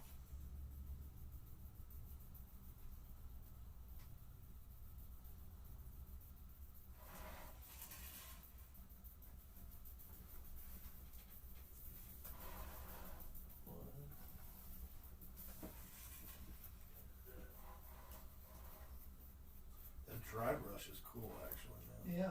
I didn't play with that before. It's like, logically I was just thinking I need to wet it. Nope. Kind of But- leathers it up. Yeah, it does. Leathers it up and it makes it kind of lowers those deep wrinkles. I'm a zombie.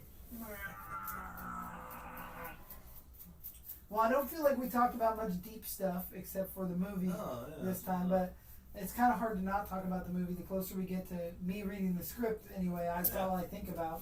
And also with making all these guys, I just feel like, oh, it's so cool. And I'm real excited to have something on the docket to work towards as far as a new film. I'm right on the cusp of finishing Laughterface, and this will be the next obsession. Yeah, I'm so glad that you're making a zombie movie. Yeah, me too. It's just something that every film I make is a slightly different genre within the genre, and I like to keep it fresh. I should start wearing glasses while I sculpt this stuff. No, I don't know. I was thinking today. I was like, can I wear my glasses normally? But I need to. And so sometimes when I'm not, it's like I don't know, my vein or like what is my like I don't know. I mean, people are not commenting that I should be wearing glasses yet, so well, But you see just fine, or you? it's just a little blurry. Yeah. I'm really bad at wearing glasses, but I can't read a menu anymore. Yeah. If I tell you, like I knew that I've had perfect eyesight my whole life, but now I'm approaching 50 fast. About 2 years ago, everything I was like, I'd have to put it close. I would take pictures with my phone and then like expand it to read. That's what I do. Yeah. And then one day I was standing in line at Albertsons to pick up my prescriptions. As I'm waiting, there's that row of the readers. And I was like, let me just see what. And my whole world opened up. Just clarity. I was like, holy shit. That's how I feel. Yeah. And I bought them, and I was like, what is wrong with me? And so now I don't go without them. But there are certain things that I do that I'm like, I don't know why. I just suck at wearing them. Yeah. I think that when I'm on like this, doing something like this, when I do like an interview or something, like when I'm doing like a podcast style thing, like the thing I do TJ, well the camera's right in front of my face, I don't like the glare that comes off of them. Yeah. And so I just feel like it's like, I don't know, it's just a stupid thing to care about, but it's too. What's one classic movie you've never worked on but you wish you had the chance to? Leprechaun. You haven't worked on any of them, huh? No, if I could have one franchise that I could have a piece of, it would be Leprechaun. That's awesome. I love those movies, and I just never got the opportunity. And I tried. Did you know any of the people that worked on it? Well, Barry Barnholtz, I worked for him, and he created the Leprechaun. Like, he's the original producer, and I've tried to. Even recently, I have this amazing idea to do a sequel. And I want to direct a Leprechaun movie now. I mean, I'll do the effects for free. Let me direct the movie, Right. But Leprechaun is just one of those franchises that I would never want to work on Child's Play. I love Child's Play, but I don't want to be responsible for it. I don't want to be. It's slightly beyond not beyond my skill level, beyond my fun level. Like there's Sure. stress involved with pulling it off. I mean, we had a small taste of that on the Puppet Master films. But at the same time, Full Moon's was my playground at my house, so it didn't feel unnatural to me. But but Leprechaun, I love Gabe Bartalos. I've taken over a lot of work that John Beekler was responsible for, and John Buechler was like my hero of makeup effects artists. But Gabe Bartalos would be right there, number 2, kind of. And to get to do a basket case or a Leprechaun movie would be real special for me. But I don't really want to work for other people so much anymore as far as effects, so that's difficult. I would rather direct the movie. I wouldn't turn Leprechaun down if it came, but it'd be a tough sell. Same thing, like Friday the 13th, I turned it down. I wouldn't work on a Friday the 13th movie as an effects artist, even though it's as cool as it sounds. Right. I don't want to work for another director doing that at this point in my career. But I would direct a Friday the 13th movie, and I would do the effects for free. The level of Friday the 13th movies has gotten too big for me. Like, I don't want to do those multi-million-dollar films. It's not what I'm into. But a Leprechaun movie being like 1.5 maybe, that's totally comfortable. Right. I'll go to freaking... But also, I think also they the made the last one in sensibility South is- Africa. Right. I would go to South Africa and make a Leprechaun movie. Are you kidding? I feel like the tone and everything around Leprechaun is very much in your world. Of 100%. Yeah. I love it. I love Leprechaun 1, 2, 3. I love all of them. I even love Lep in the Hood. I love it all. And I love Warwick Davis. I don't think we can get him back, but I could recreate Warwick on our new guy. You know. Right. I also have a firm belief none of the leprechauns are the same leprechaun. Yeah, I like these. So I think that with that thought process, as long as you keep them looking similar, it doesn't have to be the same. It doesn't even have to be the same performer. Dude, George Appleby as Leprechaun would be incredible. He's he was from Puppet Master X's Termination. Really good actor. Very current. He was just in, well, not just, but he had some roles in Game of Thrones and Harry Potter and stuff. He would be an amazing Leprechaun. Do you like Game of Thrones? I never watched it. Because the reason I asked is they just did this new series. It was like the night, but it was only like 6 or 7 episodes. But God, it was good. So I'm not going to go too much into detail in the back of the head because this is going to have long hair. This is sculpted on my friend Tara McDade, and I do plan on getting Tara out there and putting this zombie makeup on. So Tara, if you're watching, that's you. This is you, huh? And she doesn't know this, but I got her in Las Vegas Frankenstein, and I'd love to put her in this movie. She's so funny. That's awesome. She's a good actress. She's a great makeup artist. So that's how I'll con her. I'll be like, "Oh, Tara, can you come out and help us out with makeup this day?" And then when she gets there, I'll be like, "Put it on! You're going in!" That'll be awesome. Rockin' the Dad Life 2244 says, thanks for your support of Boulder City. Heck yeah, man. I love Boulder City. Boulder City is the best. This is my forever town. I'll never leave. We were just talking about this morning, like, my mom can't see the beauty in Boulder City. She just doesn't see, like, she just sees desert and she just sees rocks. She doesn't understand. And it's not, and she's like, well, you like dirt bikes. Well, it's not just that. It's the people, it's the town. I mean, It's a very charming little something town, about There's this something- place that is magical. There's parts of it that remind me, as if you were talking about this movie, it's like Welcome to Pleasantville. Yeah. There's like when I get into little pockets and I see things, it's just like, I think that my connection and love for it is like, there's, as soon as I walked out of with Barry Joe and Hobbs, Utopia Pinball, Utopia. I was like, I'm looking around, I'm like, God, this is the set of so many 80s movies that I love. Yeah. This little town, it feels like in so many spots, and so I think that's why I love it so much. Yeah, I love it. Brandon says he gets to meet Warwick in May for the first time. Gonna be an odd photo op for us. Because he's 6'7". That's awesome. That's awesome. Does Warwick do a Leprechaun photo op? Very rare. Very rare. The only time I was able to go and meet him, COVID happened and it got canceled. But I've never met Warwick. But Chris agrees that George would be awesome. Yes, George would be great. I never really even gave that thought until today. Let's do it. Make our own leprechaun. We could make I mean, the thing is, Leprechaun is not a copyrighted character. You know, Yeah, we can make a Leprechaun movie. You know, we could do our own Leprechaun movie. Actually, when I first got involved with you and I was doing research on V at the time, there was an awesome Leprechaun movie. It was terrible on your channel. It's called Curse of the Leprechaun, I think, or something like that. Right, ITM. It was an ITM movie. Really slow. The Leprechaun looked like Troll 2, dude. I mean, it was awesome. I mean, I thoroughly loved it. I remember watching it with, I was watching it with somebody who was not enjoying it. I think I know who it was. I'm not going to mention his name because I'm not really close with him anymore. And he was absolutely not enjoying it. And I was like, but this is gold. This is exactly what we're doing. He's like, this is not what we're doing. What is it about like the really like kind of campy, over the top silliness that you like so much? You think?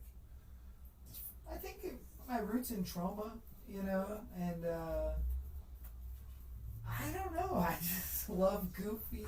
Yeah. But I love Mad Magazine. Like Mad Magazine was very important in my life. Right. So I think that there is something about bad stuff that's so good. Right. Like I never thought Troll 2 was the worst movie of all time. Right. I thought Troll 2 was incredible. Right. And I love Garbage Pail Kids the movie. And I love and It's that's so funny. but that's John I want to go to Buechler. a screening of Garbage Pail Kids movie. That's John Carl Buechler, my favorite effects artist, made that stuff. And there's something about I love Mac and Me. I love the bullshit. And so there's this really funny Saturday Night Live bit with Chance the Rapper where it's second place is better than the first. Uh-huh. And he just talks about how he likes like the knockoff more than the original. And Right. I relate to that skit so hardcore. And Kyle Mooney comes in and sings. And he likes isthmuses more than islands and GoBots more than Transformers, you know? And it's like, me too! Maybe just because I grew up a kid with... I'd rather buy more GoBots than one Transformer. Right. You know? But I love Toxic Crusaders over Ninja Turtles, even though I love Ninja Turtles. Every time I say that, people think I didn't like Ninja Turtles. Yeah. I love Ninja Turtles, but Toxic Crusaders were my guys. You know? Right. It is funny when we were kids, like around our ages, there was a lot of that. Like, Yeah. whatever the popular toy was, there was always the knockoff. Oh, there was Brave Star, but then there was Moo Mesa. It was like, Yeah. why do we have a knockoff cow Space Warrior? And you are right. Like when you go to the store to get your toy, you know, you could spend, you know, whatever, more on a He-Man, or get 4 of the Remco Guardians of the Galaxy or whatever they were. Yeah. Not Guardians of the Galaxy. Something. Yeah. The Remco knockoff He-Mans were my favorite because their arms were a little bit tighter, but they were like clearly made in the same factory. So funny.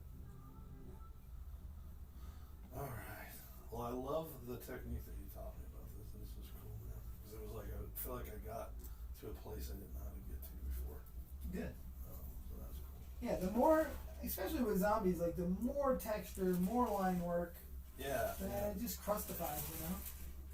Well, it's cool about that. What I've learned, the more that I've learned about painting, is when you do your washes and different things, how It's all gonna live in there. Yeah.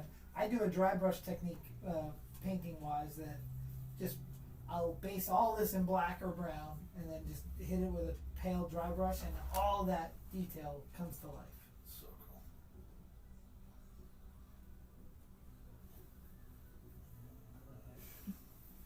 All right. Cool. Everybody can see. Cool. How does it look? Looks good. I like it. I like it a lot.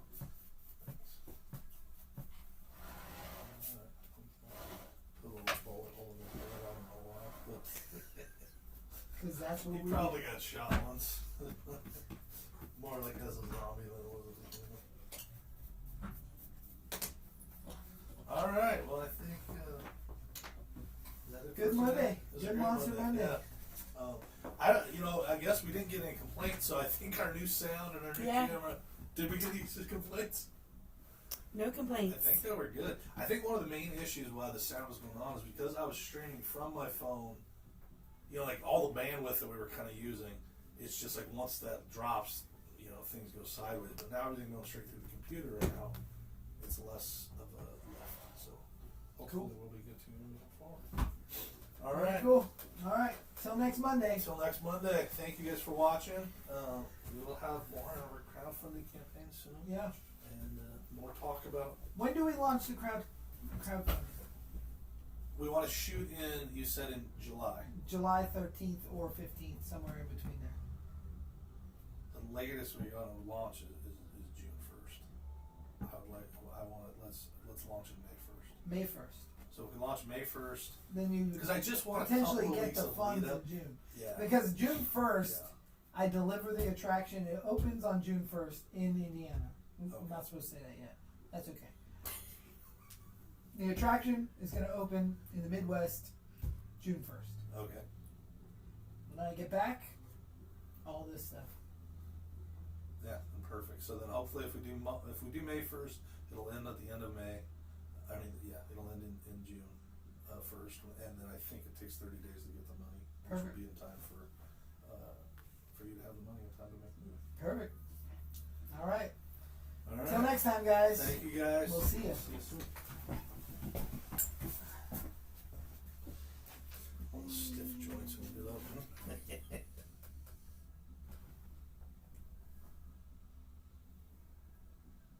This one.